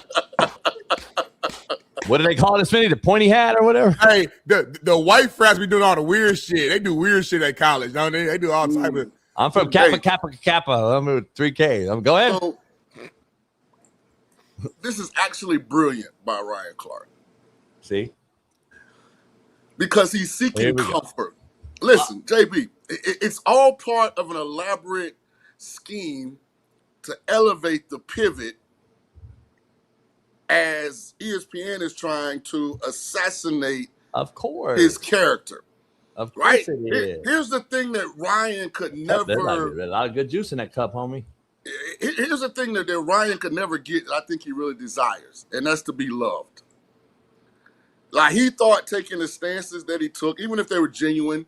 Tilt it back, I want to see it empty. Create a groundswell of adoration, of attachment. And what they did, he became a beacon point for polarization. And I don't think he handles that spot well because he's emotional. So what's your response to Shady's take? I 100% think that Shady's just trying to be political correct because he knows this is Ryan seeking comfort. This is Ryan trying to because I'll be honest, Shady agreed with y'all. Shady said he think it was fake. I know. He said he said if. It's a little different. Yeah. Here's my point. Because I talked to some other cats. So we were talking about this when it happened over the weekend or Friday or whatever. And it was pointed out to me by some folks that we all know. I'm not going to say their names, but it's like, dog, the two homies looked super uncomfortable while Ryan was sitting there acting. And it looked like they were super uncomfortable even being up there with him. Like, were they going to start crying too, homie? They might weren't privy. Fucking horrible, huh? They might weren't completely privy to exactly because you can't be privy. Because I'm gonna be honest, if I'm gonna pass a lie detector test, right, and Smitty's gonna help me out and commit felony live in front of a judge, and he's done that for me. But listen, if I'm gonna do that, right, never do that again. And if we're gonna do that, I cannot let Smitty know prior because then it would come out fake. So I cannot let my two homeboys know that I'm going to start crying because I got to do it in a real manner where my fucking co-hosts are like, oh shit. And I got to get a real reaction. So Ryan can't tell his partners, I'm going to come in this motherfucker and cry, dog. Just react. Or you can't do it. He came in there JB, on his solo mission to cry. They were emotionally confused. That's my point. Like yeah. Like if cause me and Ryan, I know him like casually, but we aren't like partners. Like we frat brothers, of course. I'm always, giving the benefit of the doubt. Yeah. But if you his homeboy, you like, why? Where's the emotion coming from? Because you made a lot of money at ESPN.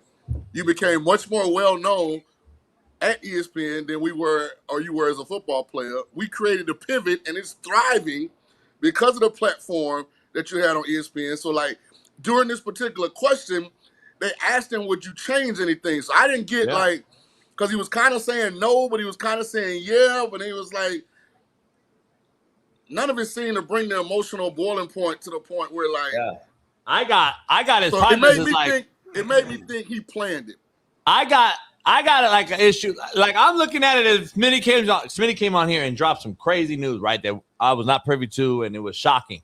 I took it like that. Like these motherfuckers were kind of shocked. Like, damn, fuck you doing, homie? Like, it was kind of off the record, off the wall type of shit to their co-host. That's how I took those two. Looking at those two when I saw Fred and what's buddy, I'm looking at them like, these motherfuckers not comfortable with this. They did not look comfortable whatsoever, homie. I'm gonna be honest. Shaun, did you cry after or when you retired? Like officially, like knew you retired? Did you ever cry? Nah, because I didn't really retire. Like you got pushed retiring out. is like, okay. Dan just took your shit. Yeah. You owned up to it. Hey, man. I'll put my hands on you, JB, about that shit. I'm telling you, stop that. That's a sensitive sore spot. Hey, he just took your shit, huh? Dan did well. Just took your shit. It wasn't nothing to cry about, huh? Walk your house, take over your house. Smitty, the great players are the only players that retire. Sorsby, or what's his name? What was boy's name? Like retiring is Lauren? like, I'm Aaron Donald. I just won a Super Bowl. I could get a big extension with the Rams if I wanted to. I can go anywhere else in the league. I'm gonna shut it down. Everybody, you have a press conference. Ray Lewis. Like most guys, like myself, okay players at that level. Never, perennial Pro Bowlers. We spend 2 years still working out, getting called for tryouts. Trying to get back in the league, and then at some point, reality sets in. Okay, this chapter is probably closed. Let me figure out what I'm gonna do next. So that was my career arc. You have some huge videos on the channel over the weekend. A couple 40,000 view channels with you yourself, Shaun King, on this show. So that Bailey clipped does a great job clipping you specifically because we have to do it so perfectly to get those type of views from you. So what we have to do is we wanted to have two more. We have two more real quick questions that I'm just thinking that we've covered already that I just want to get your reaction to. That was one, Ryan Clark, right? Being a bitch. Make sure you clip that Kappa brother a bitch. Put that, Bailey, and that'll get the views. Secondly, the next thing, a partner of yours, a homie of yours, has basically now there's some other news coming out. Your boy got put on leave in North Carolina. I saw this. I saw this. And now there's some new news. I put the look at this. Pete Thamel says, Smitty, per source, that stems from a human resource complaint, like I said before we knew this, filed by a former UNC front office employee. So now there's a pending investigation which led to the administrative leave. Now, this is why I told Smitty there's two things that could happen here. There's a quick fix. They're going to look into this. By law, they have to put them on leave, and then it could be as early as tomorrow. Say, yeah, you know what? It's bullshit. You're right back and reinstated. Or if this thing goes on, now we got a problem, and this is going to be an issue. So that's all I'm saying. What's your take overall, what you've heard here and what's going on? I mean, it's kind of vague, front office employee. I mean, was this a secretary he allegedly was sleeping with? Was this like a young kid that he shot? Let me give you a little information that I know. I'm gonna give you a little information, we already clowned with the Jordan thing, but let me give you a little information. What I do know is from inside previous resources that the front office employees hate him, and they do not like him whatsoever, and he's actually fired a few of those people. So there could be something, because I know how that is. I'm just telling you honest. You don't have to like me. But I do know shady operations happen when that gets around, Shaun. And I'm defending Mike here on this one just because I want to give you both sides. A disgruntled employee that you had beef with, and then she's gone now because you told Bill to fire her or however it works. She gets that information amongst the office, Shaun. And now other people now go against them as well. So now you have a person that's disgruntled because they didn't like you regardless, even though you didn't do anything illegal. You didn't put hands on, you didn't do anything. They just out of spite did this. And that's a real thing, by the way. I just want to clarify. So I just want to throw that out. I'm not defending Mike. I'm just telling you that's a real thing. People will hold those grudges. JB, I've worked with Mike Lombardi like recently, right before. And that's the least thing I can see him doing. Yeah, I agree. Sexual harassment is nowhere in his makeup. Not at all. I agree with you. Now, prick, entitled, think you know everything. Yes. That's Lombardi. And that's my point. That's my point, Shaun. So here, let me give you context. So the whole Hitler bullshit thing that happened on Netflix. The teacher 4 years prior to that, when I took the job, had a black kid of mine, a running back from Nebraska, sitting in the corner. I've told Smitty the story. Sitting in the fucking corner like 1920s. And I saw it. I'm like, what the fuck?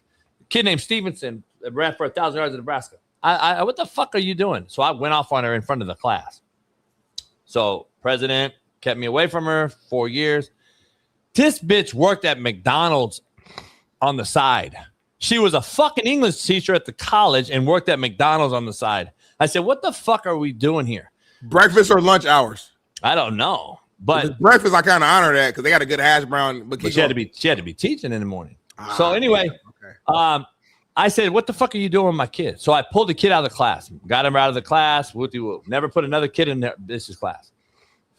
Fast forward 3 years, this fucking kid who's a fucking shitbird who was doing all this crazy shit, called himself Hitler, walking around with a fucking Mein Kampf book, goes to her. 3 years later, she's the one that called CNN, ESPN, fucking Fox, all those people because she remembered that day 3 years ago. That's all I'm saying in this case. Because if she, you get what I'm saying? So she held grudges.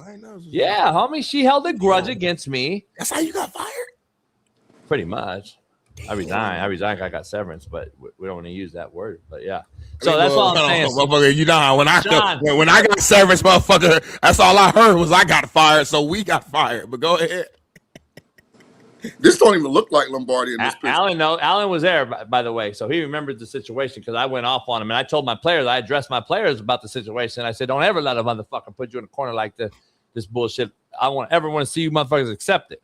So I didn't say be an asshole. I just said walk out of the class. I'll deal with it. I said that's fucking ridiculous, homie. So anyway, that happened, and I was like, so she held that grudge for 3 fucking years, Smitty, until the right time came. See? So I'm just telling you, don't tell me that this is not a possibility because he got rid of a broad or something happened in an administrator, man or woman, whoever he fired or got fired or whatever. This is something that can very well be the case here. So I'm just throwing both sides out. Because I agree with Shaun. He's a prick and he's a fucking condescending, fucking know-it-all. All that shit is true. Like, he the kind of cat that might go in there and be like, listen, I don't want no chat, big GPT, and none of y'all write-ups. Like, I want them handwritten, not typed. Yeah. Like that. Remember, he used typewriter still. Yeah, typewriter. He wanted typewritten. Here you guys go. I'm getting everybody typewriters for the work. Put your laptops down. Like if you see me in the hallway, you're not allowed to communicate with me directly. You have to set an appointment. Yeah. If you have something that we need to discuss, like that's Lombardi, dog. Yeah, that's crazy. He ain't even like that. So we'll see. All right, third thing, trying to get a clip from you is most overrated coach in football history. Kyle Shanahan got cracked 2 weeks ago. He got into a car accident. Nobody knew anything, and now it's released 2 weeks later that he has all these issues. They labeled the interim head coach there. Again, the 49ers organization just continues to crumble. Where are you at with this? Number one, I want to know what your thoughts are on why they covered it up for 2 weeks in California, where you have public records sitting there, because we've seen the Tiger Woods issues in California. We've seen all these Phil Mickelson issue right now currently in California. California is a divulging state. They will tell you public record. There was an arrest, or there was an accident, or there was this. This guy is pretty fucked up. And I want to know what the cover-up is what I brought up with Smitty. Whether it's alleged, whether it's not, I'm not saying anything other than there's still clearly a cover-up because 2 weeks the head coach of the 49ers went unknown that he was in the fucking hospital for a major situation here. And now, obviously, here's my gut feeling, Shaun, before you go. Smitty, my gut feeling is they were hoping he was okay enough just to go right back into office, status quo, no issue, right? He had a little bumps and bruises. He was fine. It's more serious than we think because he obviously can't return to work, and they're about to report to camp, and they had to release this because if not, he would have just came right in, and I think they would have swept it under the rug. That's the issue I have with this situation, Shaun. Go ahead. I mean, you're 100% right. I just don't understand what your issue is with it. Like, I don't have an issue with it. I'm just saying this is the head coach of the 49ers. So for those that don't know, the coaching profession's vacation month is basically end of June through July. Yeah. So he was already, looks like, on his pre-schedule. He was by his house, vacation. Though. Right. Yeah. And so I'm sure he called John Lynch and said, I got an offender bender. Not sure how serious it is. They probably was hoping, like you said, that because he was already out the office, it wouldn't be noticeable that he wasn't in the office because he was scheduled to be out. And as they got closer, the injuries were significant enough. Coach couldn't just walk back in there with stitches in his face and his arm in a cast and nobody not know. So they decided to release it. But as far as I know, it was no alcohol involved. It was no medicines, no illegal nothing. It just was an accident. And he ended up, being pretty banged up because of it. So I don't see anything wrong with that because he was already on vacay. Yeah, I just think that when the shit comes out, is this going to be another Vrabel type of situation where we just keep getting information? Hold on. No, I'm saying we're going to keep getting information. And I'm just saying. We don't know that. I'm not going to put that on his jacket up to this point. No. I'm just saying, you know how the Vrabel shit kept coming. I know. Tiger Woods initially was in a car wreck, and then it came Tiger out Woods and stick at a golf club, going to Mr. the President, I'm talking President. Like, I'm talking to Trump real quick, Shaun. I ain't even talking about that one, Smitty. I'm talking about the first one, where they say he had a car crash, and then it ended up old girl had the golf club. About the OG one. Diana saved the dog, and then she was lying. Like, it's just crazy shit. Yeah, you remember Buddy was like this.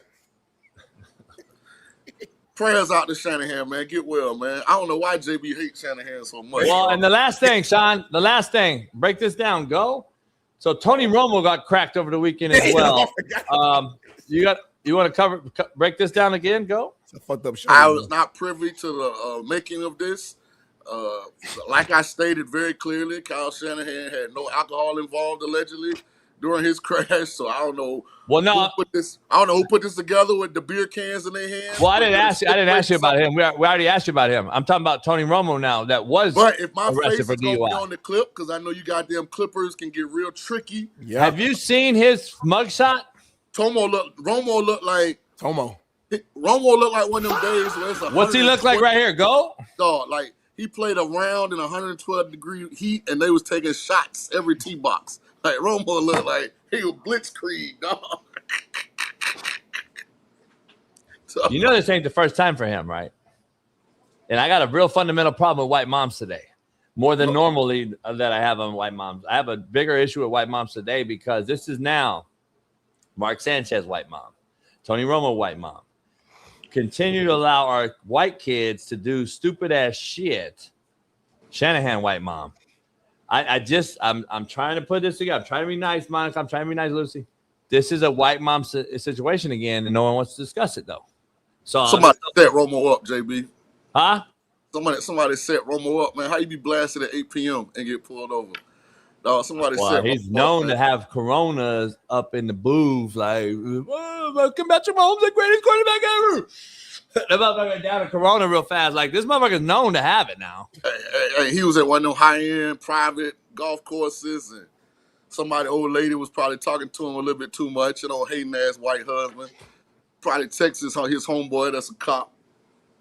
He got pulled over around 8 p.m., so it wasn't like he was out late. Mo was in jail overnight, talks to the officers and shit. Right.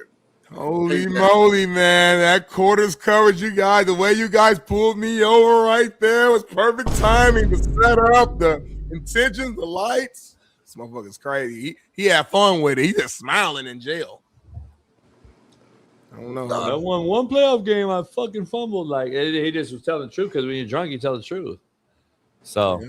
Well, let's go to the real topics now. Steve Sarkisian says Texas had to let players go to create cap space to make the moves we make, to bring in a Cam Coleman, to bring in Hollywood Smothers, to bring in Raleek Brown, to bring in a Mike Masoon as a tight end. We had to let DeAndre Moore go. We had to let Parker Livingston go. We had to let Trey Wisner go. We had to let C.J. Baxter go. We had to let some pretty good players leave to create the cap space to bring those guys in. I think strategically, those were some tough decisions to make, but we made them. I think we all can agree that we're probably better around Arch today than we were a year ago at this time. End quote.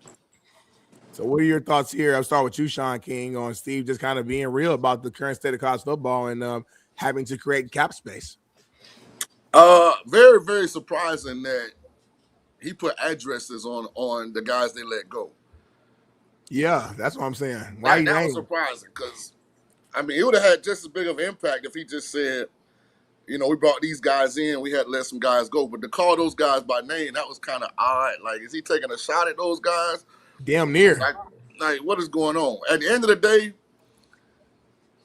Steve Sarkisian on the hot seat. Now, Arch had Isaiah Bond and Matthew Golden as his receivers 2 years ago, dog. So it ain't like Texas ain't been loaded. It ain't like Texas ain't had talent. 2 years ago was Arch he wasn't the guy yet, right? It was Quinn Ewers, right? 2 years ago, am I tripping? Nah, Maybe 3. it was Quinn. But Arch played. Remember, Quinn got hurt. Yeah. So my point being, Sark, man, listen, you can't be whining about talent because Texas got top 5 roster every year. And we might ain't trying to hear that, dog. What we trying to figure out is why in these big games in the second half, your offense gets stagnant and can't score. Shaun, I have a funny feeling they're gonna lose 3 or 4 games this year, and he gone. If that happens, he gone. He out of there. I just think they will. It's one of those seasons. We've all had them. If you coach long enough, you've had those years. So I'm just telling you right now. You could be as loaded as you want. You've seen me on Netflix go 2-8 with the fucking 40 guys go D1. So I'm just telling you, it happens. It is what it is, Smitty. It happens. If you coach long enough, it happens. Here's the issue. 2-8. Damn. We had a poll question, Shaun, to start the show, and we said, who needs to make the playoffs? Alabama, Texas, LSU, or USC? The most. Who needs to make the playoffs the most? Who's a must, cannot miss the playoffs? Like you said, Alabama, Texas, USC, and who? LSU. Who cannot miss? Now this is Lane's first year, so coaching wise, he's not in any issue. Alabama was just in the playoffs, right? But Alabama, we argued, Smitty and I were like, you damn near got to make the playoffs every year if you're Alabama, like, or you're going to be fired too after Nick Saban's run and Bear Bryant and the history of Alabama, and then. SC, Lincoln Riley not only has a coaching issue to be fired because he'll be fired too now. He also, it's SC. Like SC has to fucking become relevant again, in my opinion, for college football, even like Michigan and Texas and Florida and Florida State. Those guys being good and make college football better, in my opinion. But when they're not good, like Florida State right now and Florida and fucking these other schools, I think it's bad for college football. I would say Sark at Texas, because LSU lays in year 1, he'll get a pass. Texas been to playoffs a few times. SC is, yeah. Know, but they still, like, plus that off the field stuff everybody kind of forgot about, like with Sark. Like, you got to think, SC will be happy making the Big Ten title game and losing and not making the playoffs. They'll feel like that was a big enough step, in my opinion. DeBoer, who knows? If I was DeBoer, I'd be trying to get out of Tuscaloosa if I was DeBoer. I was having dinner last night in Newport, and I was like, and the dude that owns the place, his son came over and brought the magazine, the old school magazine, like the Street Smith. He still is a magazine guy, and he's a football fanatic. And he was like, "Look at this shit. SC's, they have 8 preseason. They got SC picked 5th in the conference. They got SC picked 5th, dog. They got LSU picked 5th in the SEC. They got Texas and Georgia 1 and 2. They got Georgia 1 and Texas 2 in the SEC. Like, it's crazy that SC is 5th after all this offseason hoopla about the talent they brought in, the size up front they have, and all the shit they have. And to be ranked 5th is telling. But you got to think. You're talking about a conference that has Michigan, Ohio State, and the defending national champion Indiana. So now, based on recency, Penn State probably would be the only program, if Penn State is 4th, that you're surprised SC's behind. Based on recent results. Yeah, because you're gonna have Oregon, you're gonna have fucking Ohio State. I forgot about Oregon. So you think Oregon, Ohio State, Michigan have all? I don't know Michigan. I don't remember I don't remember 1 through 5 at Baylor. But I'm saying Michigan won a natty like 2 years ago. I know. So I'm just saying recent historical context. But you kind of have the feeling Michigan's forgotten about with all the other shit that's going on right now. But it hadn't done shit. And they got a new coach and a new, you know what I'm saying, AD resigned and all this shit going on. I mean, I don't know. I just think SC is supposed to. SC is there. It's right for the picking if these motherfuckers just don't fuck it up and lose to a Minnesota on the road and a fucking Maryland on the road. The 3 M's that we discussed that they lose to every year. It's like crazy. Their mistake was going into the Big Ten. They should have took their ass to the Big 12. Yeah. The Big Ten too physical. Like, I love you West Coast players. You guys are extremely talented, but the Big Ten, the Midwest, we play a physical brand of football in the Midwest in general. So you guys like to run around, look pretty, just different out here than it is in the Midwest. So it's tough. So we'll see. If they were in the Big 12, they'd be preseason favorites now that Sorensby is not at Tech. It'd be out of them, BYU, Texas Tech, but they'd have a lot of first place votes. Yeah. And ideas to get in the damn college football playoff. We don't care. We ain't like, let's go pick the hardest path.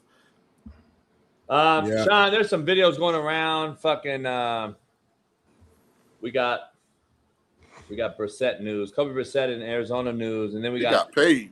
we got news from a wideout that looks horrible in practice. I don't know what's going on there with the great son of Marvin Harrison. But go ahead and break this down, Smitty. Yeah, Jacoby Brissett, man, have agreed with the Cardinals to a revised 1 year, $15.5 million contract. You know, I think he had been sitting out of most of the offseason stuff, I think, to this point. So he's been kind of going back and forth for a while, but they got a deal that makes sense for both sides. He completed 65% of his passes last season for 3,366 yards and 23 touchdowns. And JB was actually supporting him last year, how the team looked underneath his leadership as the QB. So figured that out. And it's funny because there's actually a video of Brissett secondly to this, kind of giving us early impressions of their rookie star running back, Jeremiah Love. And you should check this out. See, I haven't went with Jeremiah yet, but obviously being able to be here and watch him, practice and do his thing. Obviously, I see why we paid him $50 million. That's for sure. See why he paid him that money. To rewind a little bit back one segment, we have a huge supporter of the show who comes on quite a bit. He calls Shaun CAA King. He said that going back to Sark, CAA, this man's won 35 games in the last 3 years alone, 13-3 in the SEC in his last 2 years. He's not on the hot seat whatsoever. Any response? Go. Yeah, but that's his buddy. Remember, he's friends with the Cuban. They're not friends. They're not friends. He's friends with Ewer's family. We already had this conversation. That's his buddy. You're crazy if you don't think Sark on the hot seat. They're about to fire Sark in the midst of these wins. I'm not saying Sark deserves to be on the hot seat, but the reality is he's on the hot seat. It been playoffs a couple years. Like, dog, they had you still on that? JB, they had a group of decision makers there that tried to sabotage Sark a year and a half ago. Remember the emails about Sark, old lady? And the former play, come on now. Don't act like it ain't a whole group of powerful people in Texas who got it out for Sark. I know, I'm just saying, let's not let CAA act like you don't got all the information. You can't say, I know, I'm just saying. You said it loud. Right. Loud. 3,500, 4,000 people on here. The hot seat is the hot seat. That's all I said. You're not just saying. Shit. No more. You're not just saying no more. You said it. So, anyway. So when did this become the half-realest show on earth? I got a little news. We got a little breaking news. It's not breaking to the big time. It's not gonna, half the crowd, the nobodies will not even know anything. But I want to ask you a particular question here. We had a firing today in the NFL. What? Yeah, very interesting. Commanders have fired tight ends coach Ben Still, who I know, who was hired this offseason. So he hasn't even gone through 6 months. What the hell? And I want to exactly my point. I want to ask you why. It's a real simple why, though. Why do you fire an NFL position coach right before camp? Go. For something that we don't know about yet. Yeah. Has to be, right? It cannot be Phil performance. Unless he's so bad. There's no ways in the NFL, number one. Number two, it cannot be Phil performance. Because they would reassign you. Exactly. If you just if they thought you were ready to be the position coach, but you're not quite ready, they could easily add the tight ends. There's rumors out there. It hasn't been confirmed that it was a DWI involved. Yeah, it's something that we don't know. I haven't seen the actual fact. I'm hearing it's rumors. I don't know, man. That's what I was thinking. Maybe it was like a Phil drug test, Phil. DWI. No, we just had Buddy for the Cardinals. The fucking assistant GM get cracked for fucking gambling. Oh yeah, that was crazy. You got to think, Smitty, as a tight end coach, dog. During the season, you probably only got 3 guys in your room. Yeah, it's the whole season, so you might have 4 or 5. Wow, but we ain't talking about a room full of people here, dog. That's what I'm saying. Not saying that tight ends coach is easy, because you definitely got to understand the run game. You got to be a technique guy, and you got to understand the passing game to an extent as well. But it ain't like being in a room, you got 13, 14 in there that you're accountable for on tape. You only really got 2, 3 guys that anybody gonna notice if they screwing up or not. Yeah. Hey, real quick to end the show, Smitty. Steph Curry kind of showed his reaction to finding out LeBron had signed with the 76ers. He quoted by saying, "That's why you don't envision anything until it happens." What do you think? What do you see from this? Disappointment? You see shock? You see surprise? You see thank you? What do you see from him? First, on this show, I said Bron was going to the 76ers. Everybody thought I was crazy. But you got to think about something. Bron is chasing. Going to 4 places. No, I didn't. Shut up. Bron is chasing all said 4 places. Anything that he thinks that will allow him to gain ground in the Bron versus Kobe, Bron versus Jordan conversation post-career. So what he wants to do now is become the only player to ever win a championship with 4 different teams. That's the goal. He's got the he's got the Cavs, he's got the Heat, he's got the Lakers. If he can go to Philly, and they're loaded now, if they can get healthy, which is a big if, they roster-wise, they got the best team in the East by far because they didn't trade for LeBron. And they didn't give up much when they traded for Jaylen Brown. Right. So unlike the Miami Heat, who had to give up a lot of pieces, I think the Sixers got like 16, 17 guys under contract. So they kept their depth. I don't agree with what, and I'm just saying, you may not mean this, but I'm just using word specific.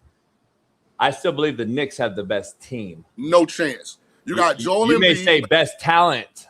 No talent. I'm saying best team is still the Knicks. JB, you got Joel Embiid, who, when healthy, is one of the top 3 big men in the world. So you're talking talent. You've got LeBron James, who's one of the top. There's no way it could be team, though, Shaun. They haven't even played together. You throw the Knicks out there right now, they're already together. They've been together for. He keep cutting you off. You've got LeBron James, who is one of the top 5 to 7 basketball players we've ever seen. We've got Jaylen Brown, who was the NBA Finals MVP 2 years ago. Hello. You got Tyrese Maxey, who averaged damn near 30 a night last year. Buddy not getting what I said. And then you got VJ Edgecombe, who was top 5 in Rookie of the Year voting. Buddy not getting what I said, though. I heard what you said, but I mean, come on, man. Talent is not team. Talent is not team, Smitty. Buddy not getting it. Talent is not team. The team is still the Knicks. If I throw it out right now, the Knicks blow out the 76ers. I don't think so. It's a team. They're already together. They've been together longer than anybody. Smitty already broke down the whole schedule. The Knicks had the greatest fourth quarter run we've ever seen in the NBA Finals. They were getting capsized. So you're telling me you are on record on this show just last week when this happened. You said that how much are they going to play together to get the continuity needed? I just gave you the context about them being healthy. So they're not a team yet. Well, again, I'm saying on paper, especially because they didn't give up their depth to get this starting 5. So they still got all their guys that came off the bench last year to help them beat the Celtics in the playoffs. Don't forget this. They did beat the Celtics last year with the roster they had. So now they went out and added Jaylen Brown and LeBron James. Just saying, dog.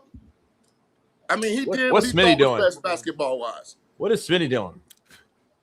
He tried to decide on any black guys on the Lakers team.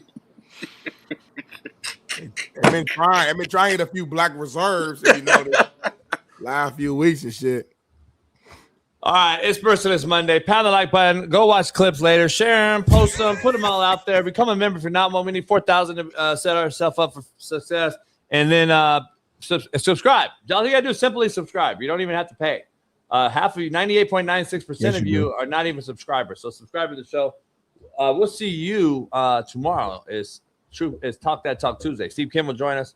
See if there's some other guests. We're trying to get Braden Fajoko on this week to talk about everything that's going on with the unfortunate suicide and what Braden is kind of advocating for with the NFL and the health and insurance. We're going to cover that from the player side. We'll see you tomorrow for Talk That Talk Tuesday. For Shaun King, Bailey, Paris, and Smitty, and myself, we'll see you tomorrow. Peace.